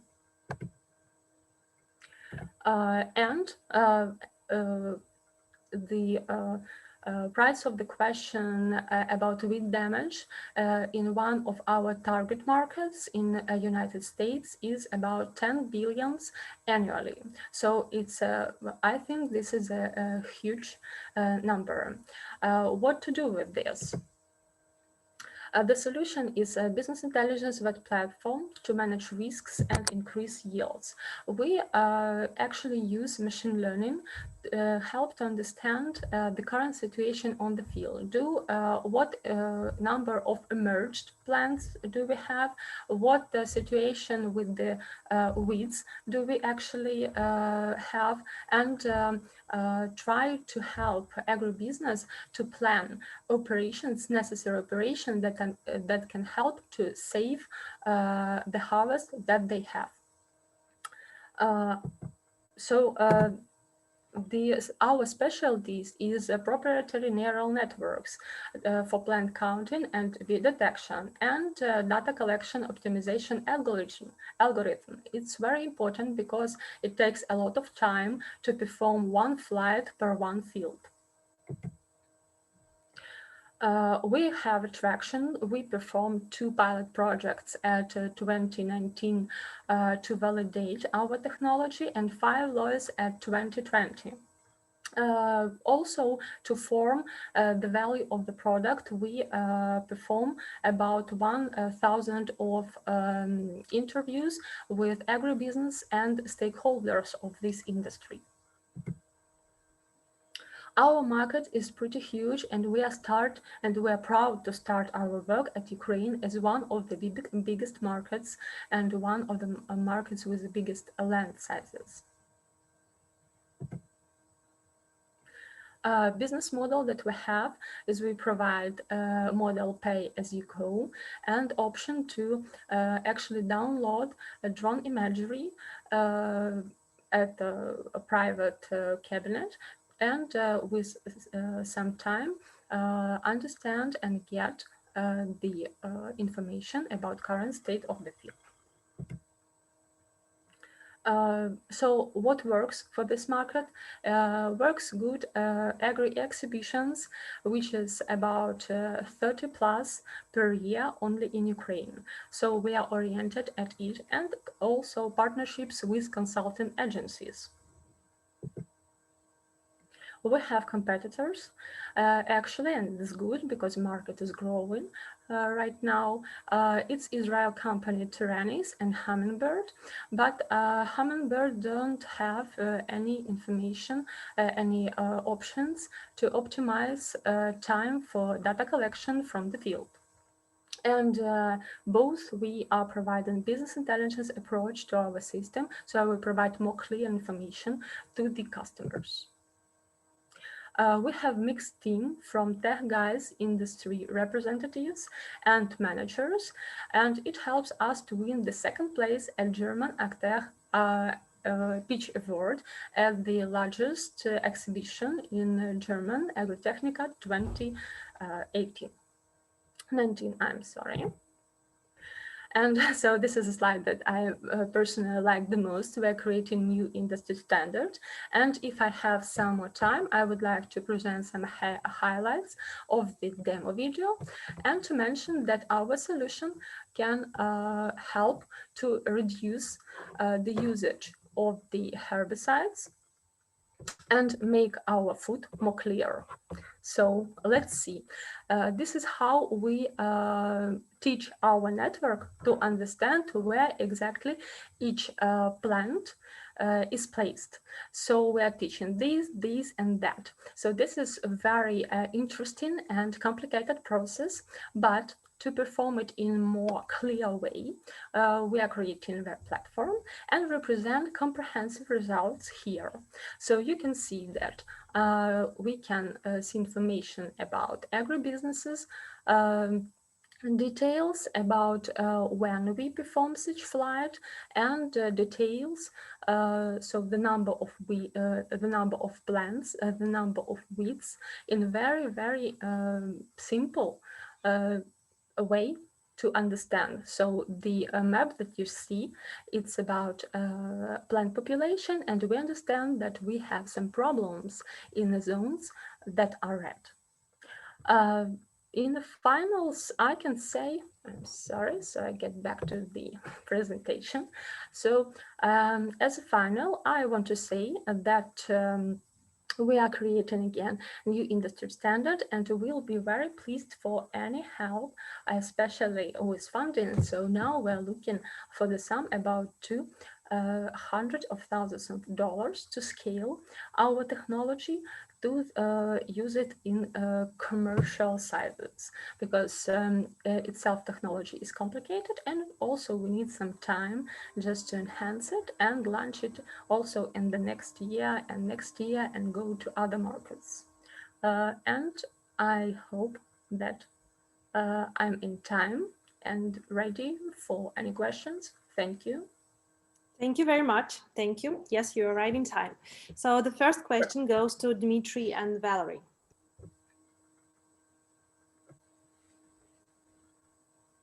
Yeah, thank you very much. I have a couple of questions. Yes, please. So the first one, you have shown the very nice map with the different areas. What kind of decisions people could take seeing into these maps? I mean that, well, I see a problem in certain places. So what kind of decisions should be taken? This is the first question. The second question is, I haven't found anyone in your team from agriculture industry. I think it's probably, it could be an issue, because you definitely have to validate your ideas with someone who really understands the topic. In Ukraine, there are plenty agriculture companies with the foreign investments as well, and I think it would be a very good idea to validate that with them, or even to get the first customer even before you develop something. And the question is whether they have done something in that area. So the first question is about how they actually can use this information to plan the operation. So for example, if we're talking about very early stage of the plans, the owner of agribusiness or agronomist can make decision of total reseeding of the field. Why it can happen? Because of weather conditions, because you know everything is changing, climate is changing, and sometimes happens very unpleasant things with weather conditions. In other side, this information can be taken to perform operations of fertilizing. So it also helps a lot. So it's if we're talking about plant population, and the other side if we're talking about weeds. So it helps agribusinesses to plan operations of input herbicides to save the harvest that they expect to get. So we help to plan this operation and decrease the volume of herbicides that will be inputted. So on the one side, it can decrease the money that need to perform this operation, and the other side, so they know exactly where to perform this operation, and they have necessary tractors, modern tractors, to perform it. So this is the answer at the first question. And the second question, not exactly, because in our team we have industry representative, the owner of agri businesses with 15,000 of hectares within 15 years. And so this, he was one of our first insiders, also inspires to start doing with this, to start making this product, because he have a lot of shares and insights for us. Besides, as I mentioned through the pitch, we had interviews with Ukrainian agribusinesses. So it was a small one, middle, and several of the biggest, because they are highly represented in Kiev.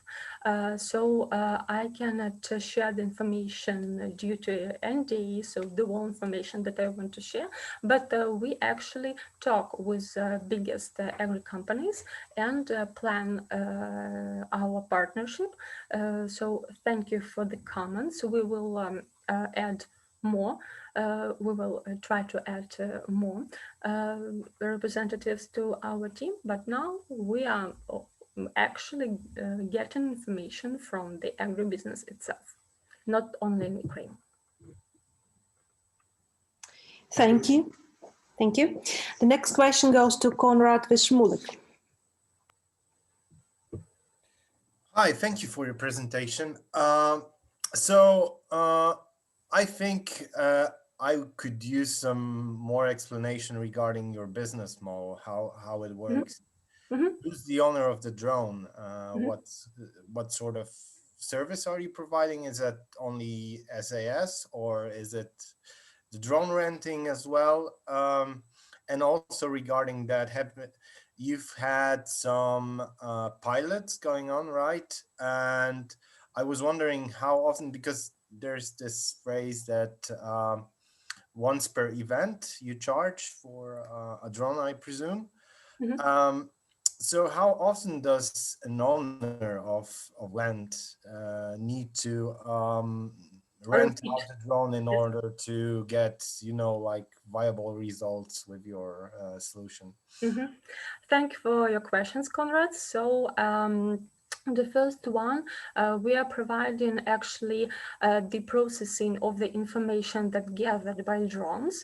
In Ukraine, it's really huge numbers of agribusiness that already rent or buy drones. So we are oriented also at these types of agribusiness.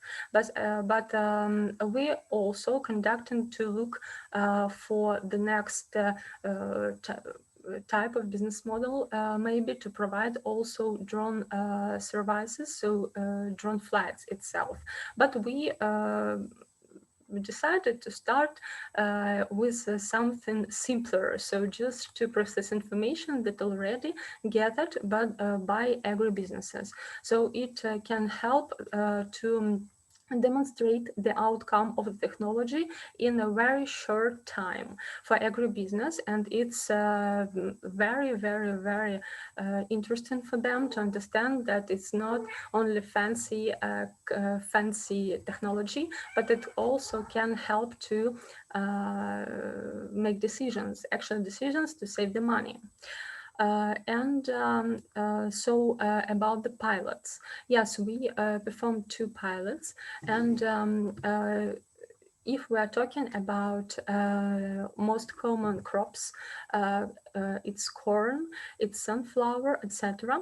It can take about from 4 to 7 flights per season to understand the real plant population, and also several to understand weed infestation per each field. So I hope that I answer the question, but can add details.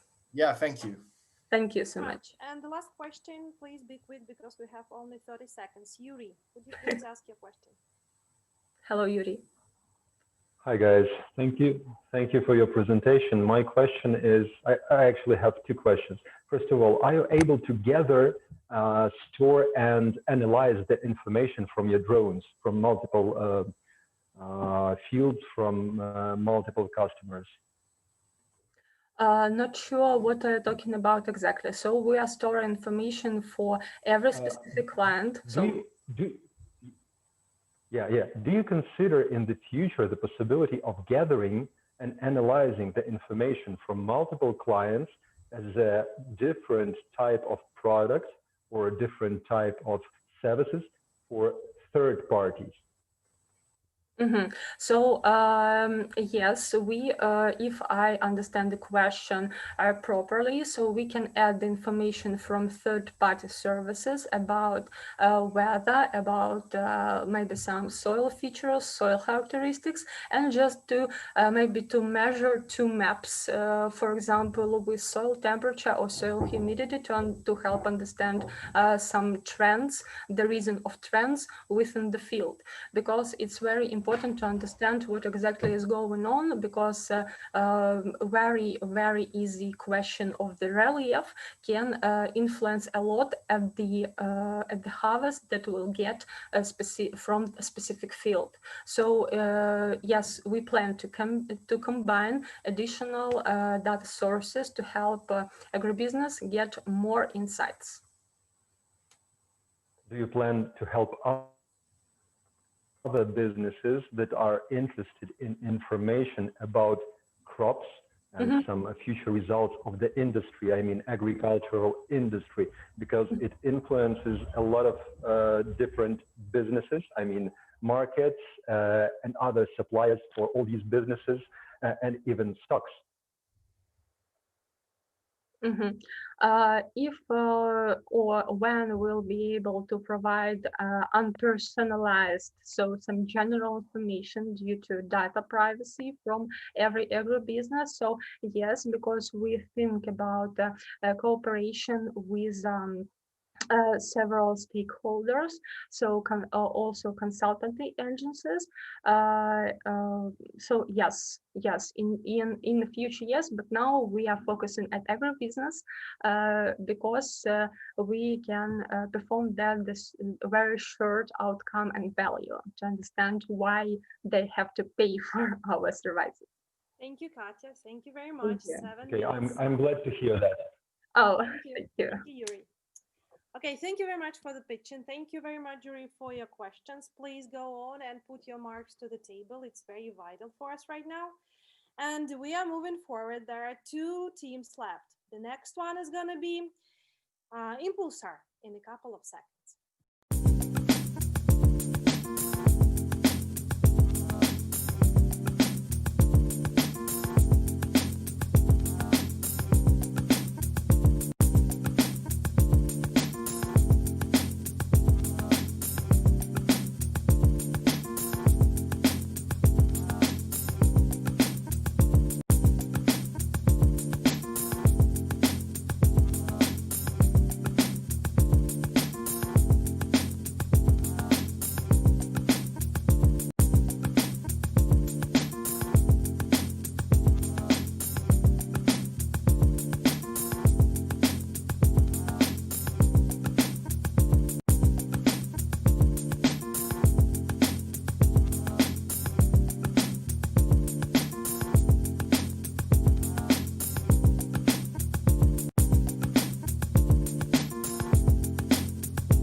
Okay, so Impulsar, the stage yours and your 7 minutes start right now. Hello everyone. Today our team want to present you project Impulsar, the AI tool that looks to the future to save lives. This project was created for people such as Sergey. He's the founder of our project. He often does not understand his son with autism, his desires, emotions, and Maxim often experiences sudden attack of aggression. Yulia lives with epilepsy which she can't control. Those attacks are unsafe for her life and the life of her two children. Yuri's story is the most tragic and we learned about it recently. During the attack, the young man received a head injury which led to paralysis and disability.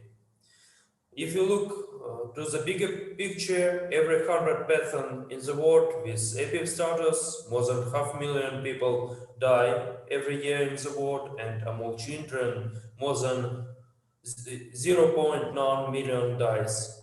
Common causes are injuries and sudden deaths. According to World Health Organization, young people with epilepsy dies 3 times more often than their peers. So our project wants to solve problems. It's high mortality in epilepsy, antisociality, and outbursts of aggression in children with autism. Physicians do not have data to customize treatment for epilepsy and dementia. We offer a solution, software that can see future and save lives. Impulsar monitors, analyzes the state of user and notifies him in advance about likelihood of a crisis. The user has a wearable device and a smartphone application that transmit depersonalized data about the user's body state to artificial intelligence. AI identifies patterns of onset of an attack and notifies the user of the next episode or an emergency contact. Impulsar algorithm is based over 50 scientific studies and articles. It's self-learning AI that improves on its own, builds individual personalized forecast for each person.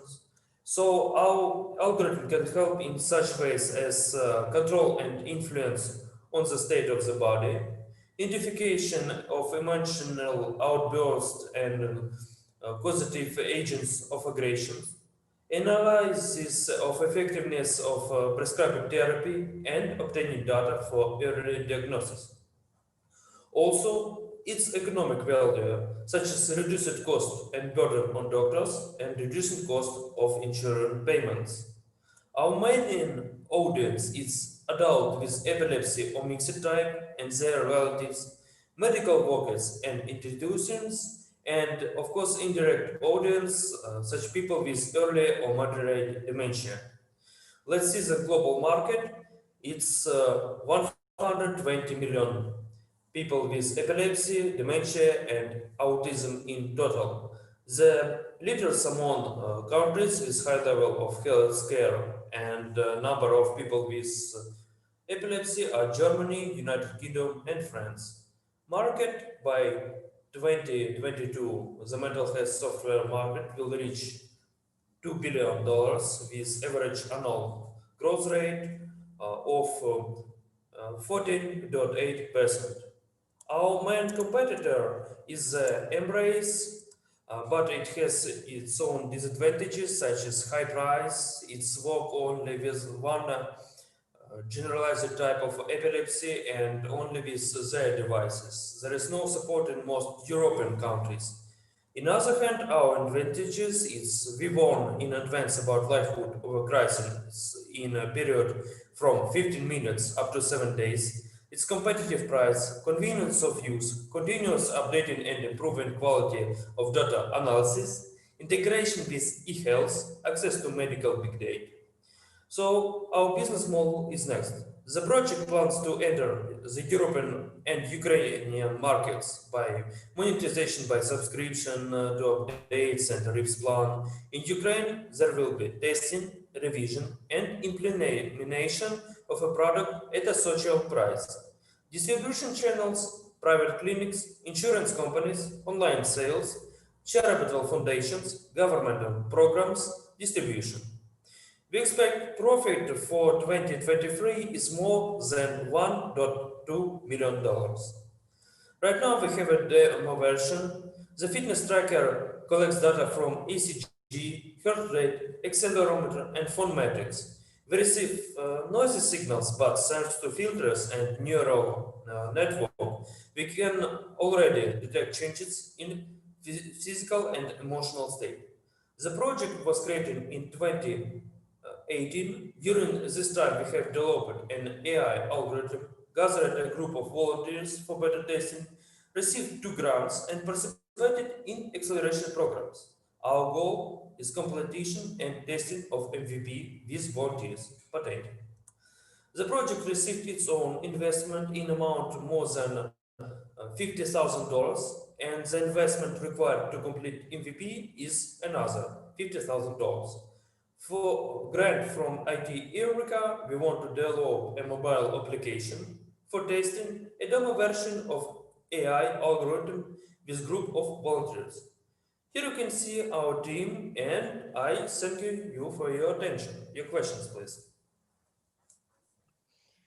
Okay, thank you very much for your pitch. While we are waiting for our juries to send the questions, I have a question for myself, if you don't mind. Have you already adopted any customer in Ukraine, early adopters? Right now, no. We only expect, we have a group of volunteers. Thanks to our medical experts, we able to find such volunteers, and we expect only first testings. Thank you. So we have a first question from Dmitry and Valery. Guys, please go on.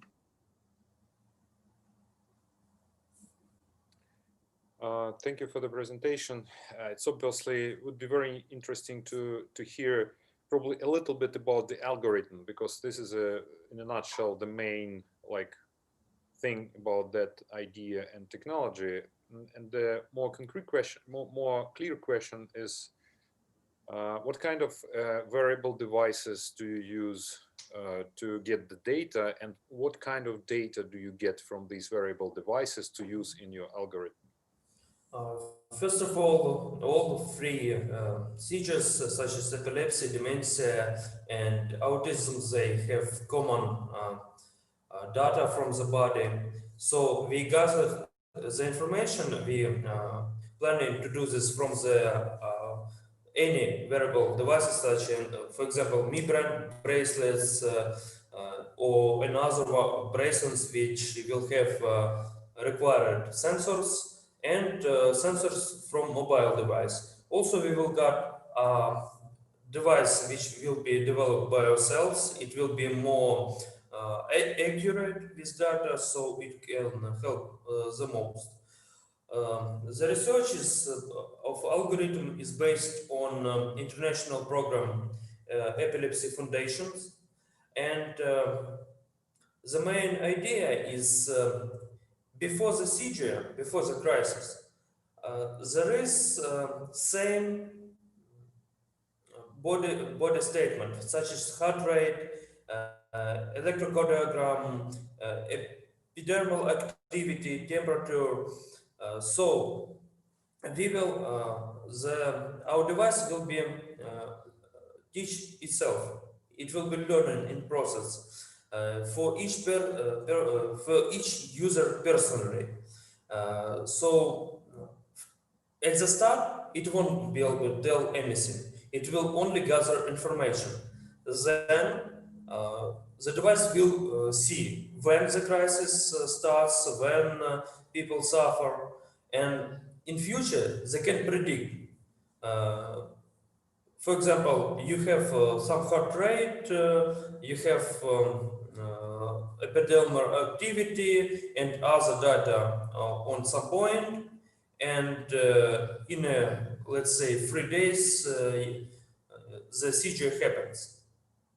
So the next time when you will have the same parameters of your body, the AI will tell you that it is high risk of the crisis is coming. maybe you should take some medical treatment or just be prepared for it. Okay, thank you very much. Denise, please go on with your question. Yeah, thanks. So my question is about data. I think that it's rather important to get high quality data to improve this product. So where did you get data to carry out your pilot projects? What are the channels of getting this data? It's user itself. For each user, we will have depersonalized data, but the AI will run only in data that it will receive for a certain user. So, for example, you will delete the application and install it from new. The system will count you as a new user, and it will start to begin from the new, and only your data will be used. But for example, physicians can use depersonalized data from all users without names, just data, and when the crisis comes. Do they use your MVP or they deliver the data just personally?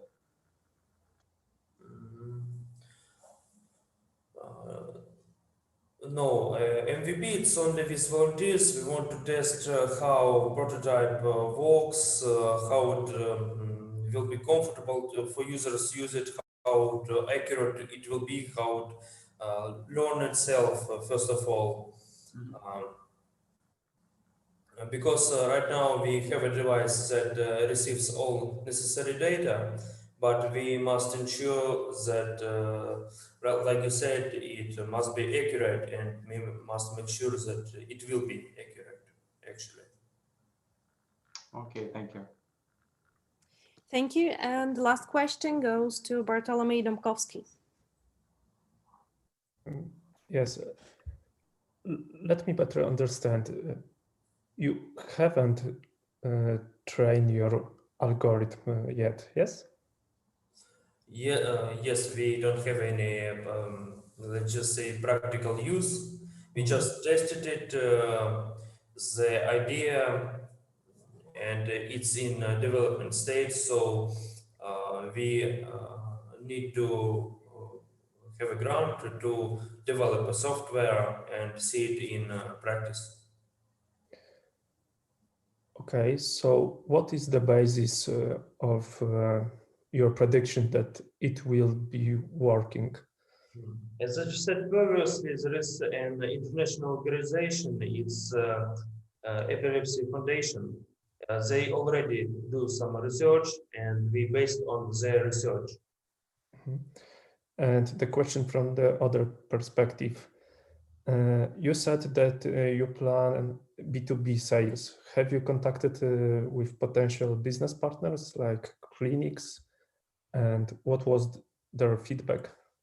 Yes, we, as you can see, we have even some, actually right now it's a lot of medical personnel comparing to when we started. It was only one medical expert. Right now we have medical experts. Also we contact the other projects like Baithana. It's organization to help people with autism.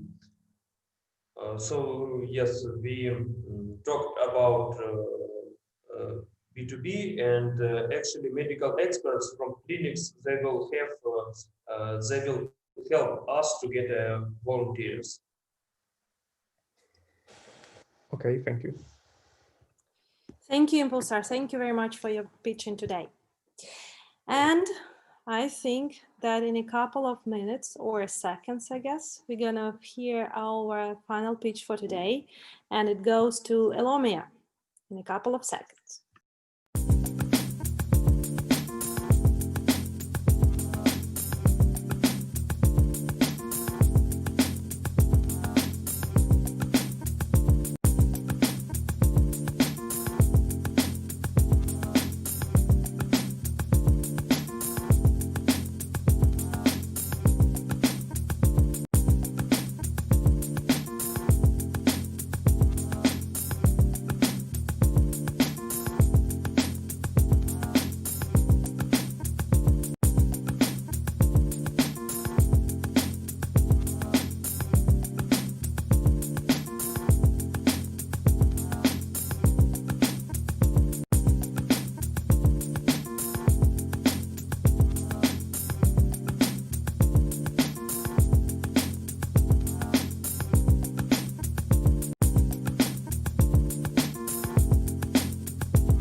So we are on air, and Elomia, the floor is yours.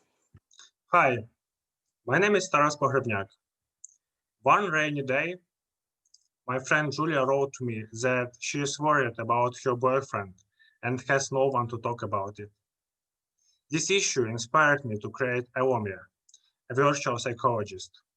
I have been creating chatbots for 7 years, and this is my third startup. The previous one was also in the field of mental health, and the first one I sold. I'm a startup expert. I participate in competitions as a jury. My blog about startups has been viewed 130,000 times in September. Such companies as Visa or Microsoft worked with me as an influencer. With Valeria, we have worked together for 3 years. As an expert in mental health marketing, she developed strategies and attracted 1,000 clients for the most expensive psychologist of Ukraine. Michael is one of the best data scientists in Kharkiv. He studied at Oxford and developed artificial intelligence for military services. He is cited as an AI expert in various Ukrainian media and on iLift TV, New York. Anastasia is a PhD in psychology and mathematical psychology with 10 years of experience. She is the author of several dozen scientific publications and has been an intern at Oxford Brookes and Greenwich University in London. During the IT Eureka program, we spent almost 3,000 hours, did about 200 interviews, tested more than 20 hypotheses, and our user base grew by 200%. We have 2 advisors with equity on board. It is Andriy Zaikin, CEO of YEP Startup Accelerator, and Lena Mazhuga, Startup Wise Guys Mentor and Chief Investment Manager at Genesis Investments, a fund that invested around $10 million in startups within 2 years. We are a full-fledged team that can develop and bring a product to the market. And that's what we did. 500 million people suffer from psychological problems, but 96% will never get professional help because it is expensive. Every second person cannot afford a psychologist. Scary. 70% of clients lie to their psychologist due to the fear of judgment, and not when it needed.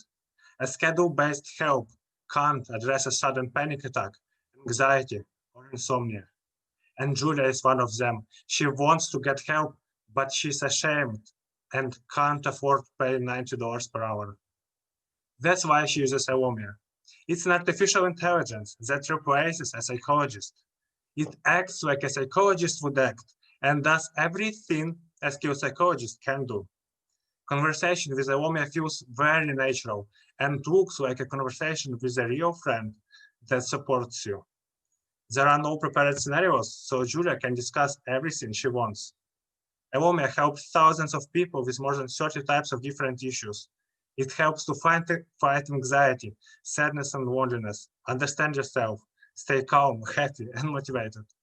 Our university did an effectiveness study that says that Elomia reduces the symptoms of anxiety by 30%. This is the best result in the industry, only 4% less than a psychologist. In terms of efficiency, our technology is as effective as a psychologist, so our competitors are psychologists, not other bots. Our competitive advantages are human-like treatment effectiveness, 40 times lower price, 24 hours accessibility, and no fear of judgment. People tell Elomia what they would not dare to say, even to the closest ones. Elomia will cost $9 per month, and our unique advantage is the algorithm that allows us to buy ads 50 times cheaper. This advertising channel allows us to achieve low customer acquisition cost and high user lifetime value. Moreover, our competitors will never be able to copy it. We have prepared a United States provisional patent application. It will protect the way we process and use data. Global market size is $164 billion. The digital segment grew by 16% annually, and due to the pandemic, may grow by 80% until the end of the year. We focus on the UK as the English-speaking country most affected by coronavirus, because during quarantine, Elomia is one of the few options to get quality help. We have over 4,000 users, and the startup is growing organically. The average conversation lasts 40 minutes and in 9 out of 10 cases improves a person's emotional background. That's why every second user recommends Elomia to a friend.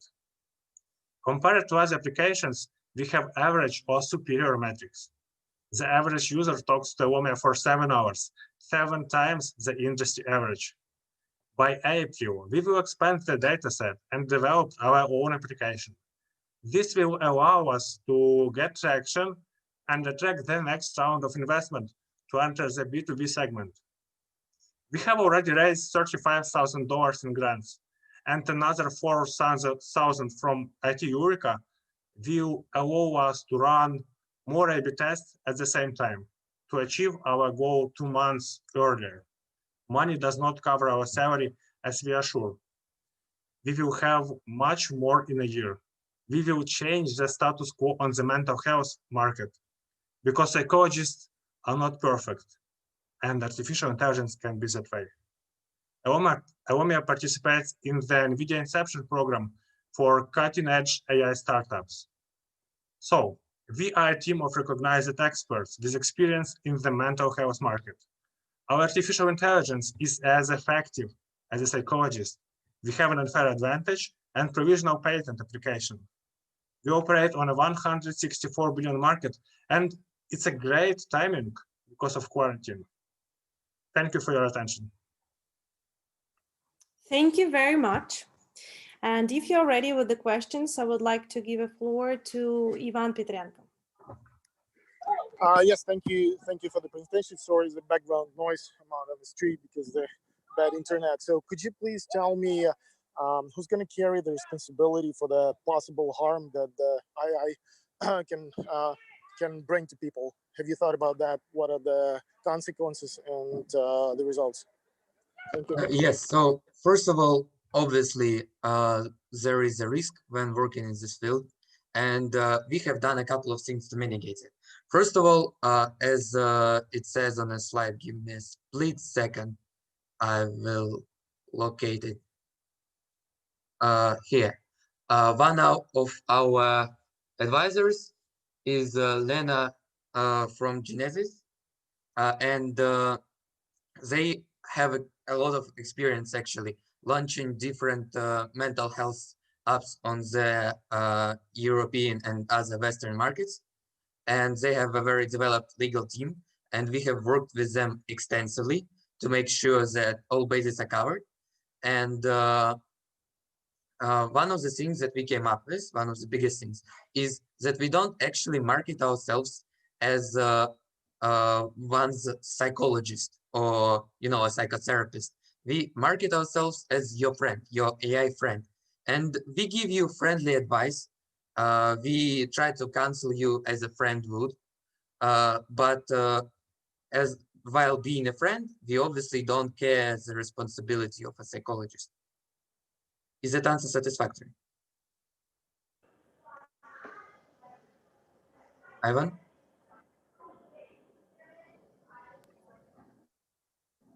Can you hear me? I think Ivan is satisfied with the answer. Okay. Okay. We can move forward, and I would like to give a floor to Yuri. Thank you so much. I think I will give a different type of questions, but after Ivan's question, it's very interesting to hear who's going to carry the legal responsibilities just in case of something, and how you are going to guarantee the anonymity and safety of personal data of particular user, how you're going to store the information and make sure that it won't be sold or just managed in some kind of a different way. So first of all, obviously, as it has to be via GDPR compliant, that's the right word I'm using, right? Not, yes. Via GDPR compliant, we store our data on Amazon's servers, like next to the CIA data. So I'm pretty sure it's, well, as safe as it's going to get. And we also use additional neural networks to further anonymize our users, since we have to use the data itself, although it be anonymous, when it comes to training, right? So first thing we do is we go through the data and we use special artificial intelligence to identify all the places, all the locations and names and dates, and then redact them from the case. So you will say, today I went to Kharkiv to talk to Misha, and it will find it and it will redact Kharkiv. It will redact it with location 1, and it will redact Misha with name 1. That's approximately how it works. And the thing is, now with this data redacted, you wouldn't be able to tell the dialogue even if you knew the person that you're looking for the dialogue of. Make sense? So not only do we use standard systems of anonymation, as in there is no connection between a user's name and the dialogue itself, and not only do we use standard GDPR, we also use additional anonymation systems. How about the legal responsibility for the consequences? Oh, yeah, if you mean if it's legally allowed, generally speaking, is that your question? No, I mean, if somebody is going to sue you that he's not happy of your service, of your friendly advice. So obviously, as I said before, we have done as much as physically possible to be protected. We don't position ourselves as anything that is supposed to cure anybody. Besides that, obviously, everybody can get sued. It is not impossible. And actually, a lot of people in our market, other bots, have been sued at least once. It changed nothing in their view. Yes, and obviously we have a user agreement where it says specifically that we do not have any responsibility for their well-being, as we are not a psychologist. Okay, thank you. And the last No question offense, goes. yeah. Thanks. Thank you. And the last question goes to Dennis. Sorry, I'm not just a jury member, but the nurse as well. So my question about customer journey: how does it look from the starting point of using your product till the solving the problem of the client? Thank you. Yes. So the customer journey starts before even knowing that we exist. As you might see on this slide, and as my partner told you before that, there are 500 million people suffering from different mental disorders as we speak right now. But only 4% of them will ever end up actually going to psychologist. There are multiple reasons for that. As it says on the slide, sorry. Yeah, it's quite clear. So price, yeah. Yes, Yes. I'm getting to that. When the client started using your product. Here's what's important. These people can't get psychological help, but they actually still need it. So, yes, that's the slide. So these people feel this need for one reason or another. And we use our unique targeting system, which is based on our artificial intelligence and on the first layer. So when you start talking to our program, you need to to outline what you're going to talk about. We're going to ask you questions that will help outline this, right? And our neural network will classify you. So it will see what you are feeling, which problems, maybe you have relationship problems, maybe you have anxiety problems, stuff like that, And sorry for interruption, but probably I'm answering your question. Probably it sounds very amazing, but I'm literally answering your question. When I downloaded your application, and then what? So we use this system to find people. So customer journey starts with person writing a tweet or maybe a post on Facebook where they say that they have been having problems with their boyfriend, right? And we find these people on the internet and we show them our advertisement using this technology. This is how the journey starts. Then it's just 2 clicks. Right now we are not in the app. Right now we are in the Facebook Messenger. It's just simple as it is. We are developing an app as we speak, and it will be on probably by the end of October. But as it is right now, it's on Facebook Messenger, and all you have to do is click once, start speaking, and then there's a quick intro. We don't really want to have it, but Facebook requires it. So there is a quick intro, and then you just start talking. Sorry, you're on mute. Okay, thank you. Thank you very much. Yes, I think you have covered the question. Thank you very much. So I'm very thrilled to announce you a second special guest, who's going to be Katherine Tuluzova. She's the executive director at Sigma Software US. Katherine actually is based in New York. She lives there for more than 4 years, I guess. Hi. We know each other. Hi, Katherine.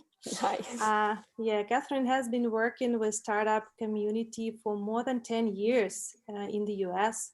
She knows how it is hard to get investments, how to build your customer journey, how to attract your first customers. And actually, she has a great experience in communication with the customers itself. And I will be very happy to hear your story in a couple of seconds, Katherine. Okay? Okay. And a couple of seconds, I mean right now, or we need to wait? We need to wait.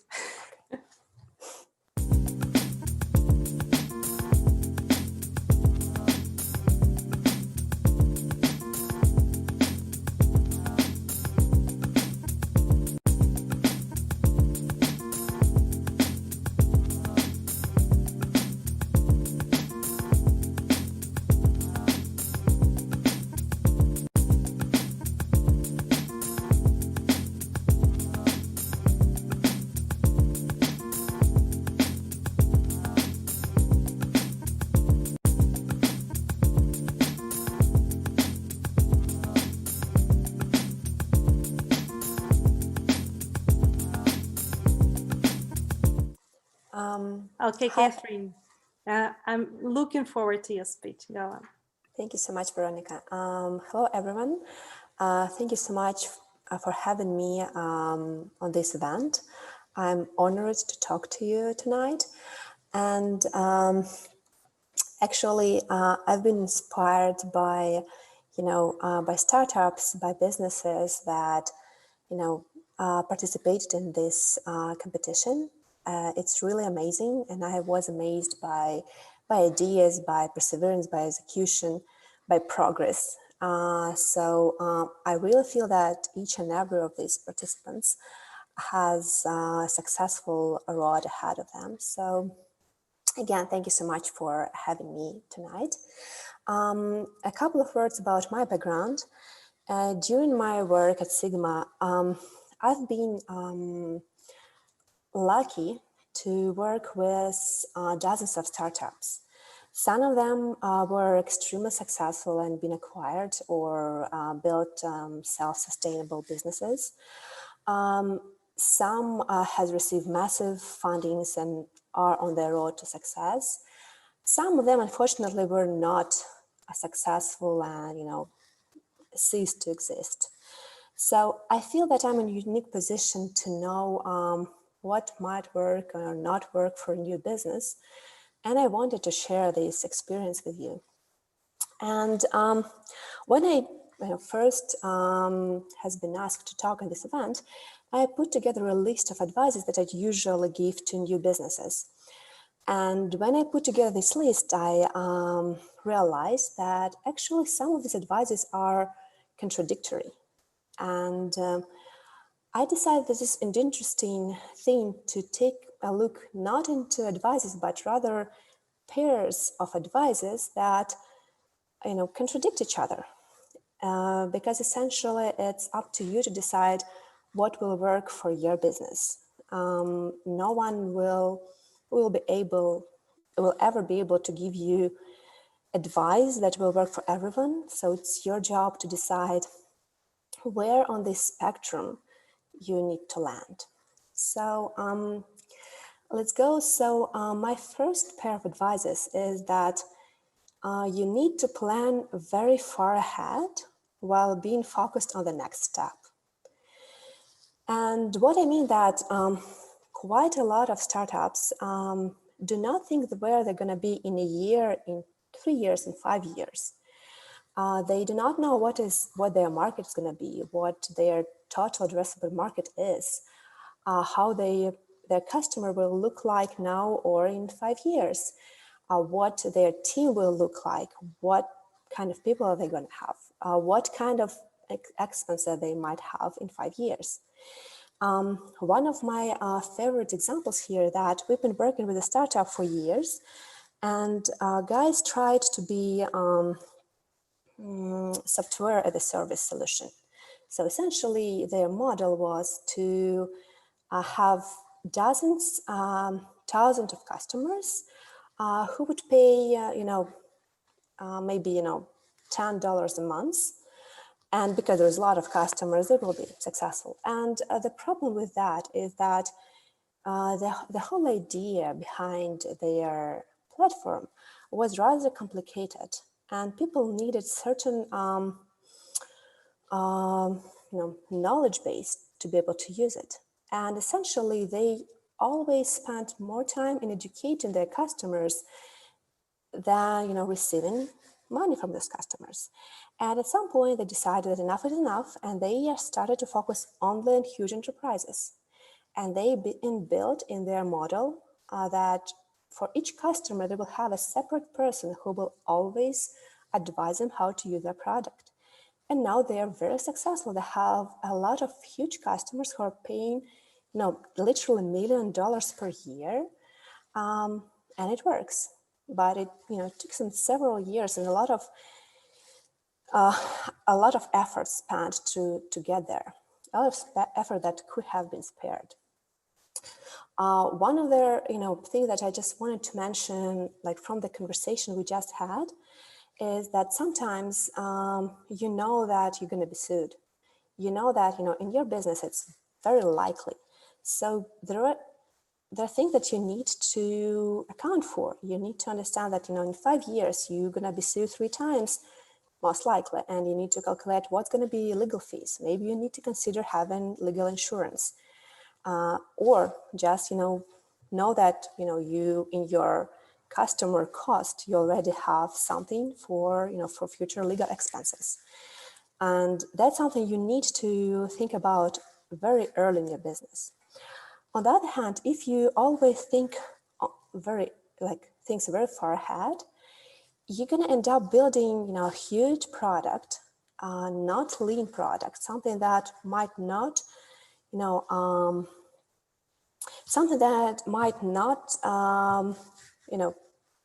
work in a year, because a year is a very long time for a startup. So something that you think will work in a year might not work in a year. And it's very long time to build something for several months before you know if it's working or not. So instead of, planning and building something for years, it's much better to focus on a small thing that, will work next and you can check in 3 months. So where do you land, these two kind of contradictory advices? I think that the best approach usually is to have a plan ahead of yourself. But, this plan is not set in stone. And with each milestone, with each new thing you learn about your business, you need to revise this plan and adjust it. So that's the way it usually works. Going further, next pair is, as one of our favorite customer usually tells, you need to be scrappy. Meaning that when you build something, you need to build as little as possible and spend as little as possible on building things before you know they're actually working, and for your market. So one of the things that helps you doing this is to reuse existing solutions. And there is so many things out there, so many open source or cheap solutions that you can just bind together and then add a couple of killer features, and that's it, and you can go to the market and see if it's working or not. The problem here that you, on the other hand, don't want to be over-dependent on third party. And with another customer of ours, we face a situation when a part of their solution was dependent on third party, and it cost like $100 per month to use it. But essentially, those companies, they were the only solution on the market. So at some point, just at once, they decided to raise their prices from 100 to 10,000 a month. And as you can imagine, that can break, a business model and pricing model completely, that jump in pricing. So, you don't want to end up in that situation. Those guys, they were able to rebuild the solution, and they are still successful, so they were able to get out of the situation, but not everyone can be that successful. So I would say that you want to reuse as much as possible, but not be over dependent on the third party. And the way I usually advise to go there is to make sure you always evaluate your risk, and you always have plan B for every third-party solution you're using, and you understand where it's a deal breaker, when it's something that can break your business, and maybe don't reuse in those cases. Next one, I think you often hear that when you're building a startup team, this needs to be kind of Swiss knife team.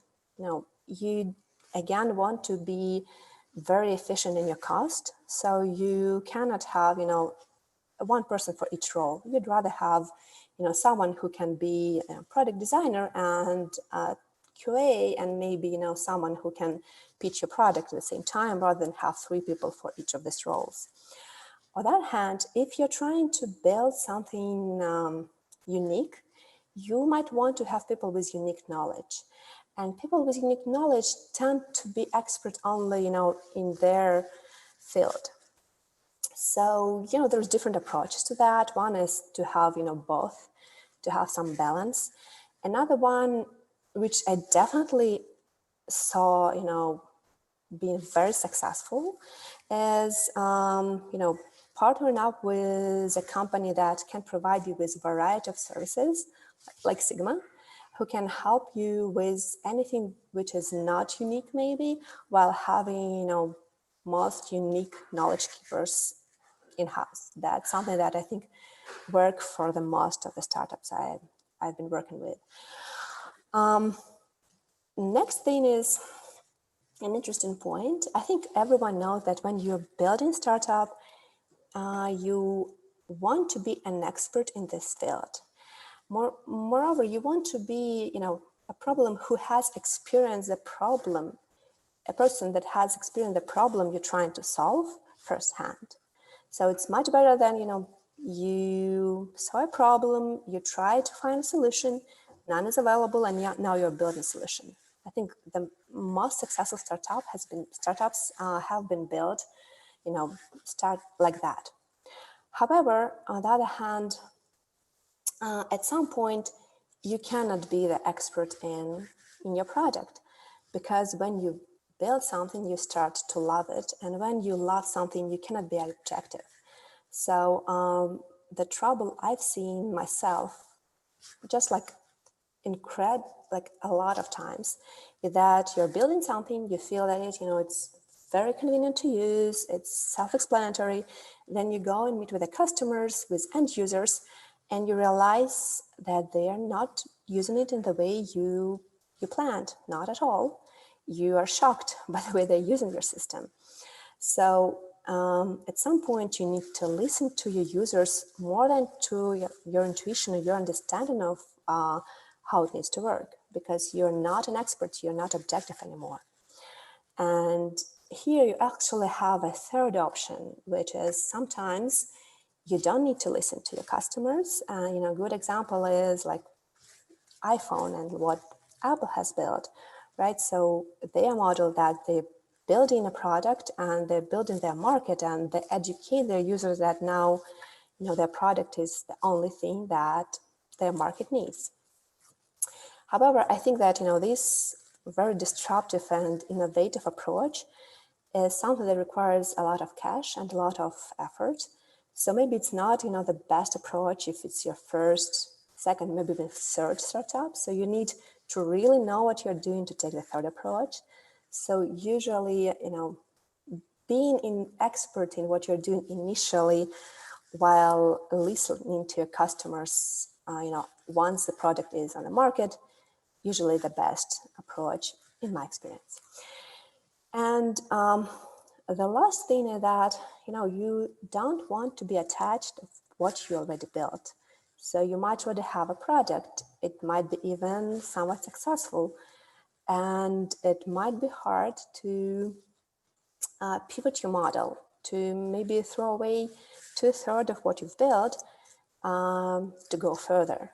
And although it's scary, you should never be afraid of doing that, because that is the cost of innovation. You like what you've already built helped you to get here, but it doesn't mean that it will help you to go further. On the other hand, you also don't want to throw away things that are working. And with technological startups, it's always a risk that you will try to perfect things. Basically because developers always know how to improve things and always strive to improve them. However, a good advice is that when something is working, let it work. So here is, really tricky situation to understand, where the point that when something that is working needs to, be thrown away. And my advice is that is, working good enough, then maybe, let it work this way for a while longer. And the last thing that I think that all things that I mentioned is not, just, a pair of advices. It's rather, representations of a spectrum. And you always need to know and think, where are you on those spectrums, and select something that will work for you, for your business. So that's essentially it. That is my knowledge about young businesses in a nutshell. And again, I'm very inspired by our participants. I wish them good luck, and I'm sure that they will be very successful in these businesses and in further endeavors. So that's it. Thank you, Catherine. Thank you very much. Being crappy is a very good thing for a startup, I guess. Thank you. So it was a very big day today. Thank you very much, all the participants. Thank you for your inspiring pitches. Thank you, jury, for your questions. They were really determined and very, very particular, I would say. We are gonna have the next pitching day tomorrow, and I will be here with you, with my friend.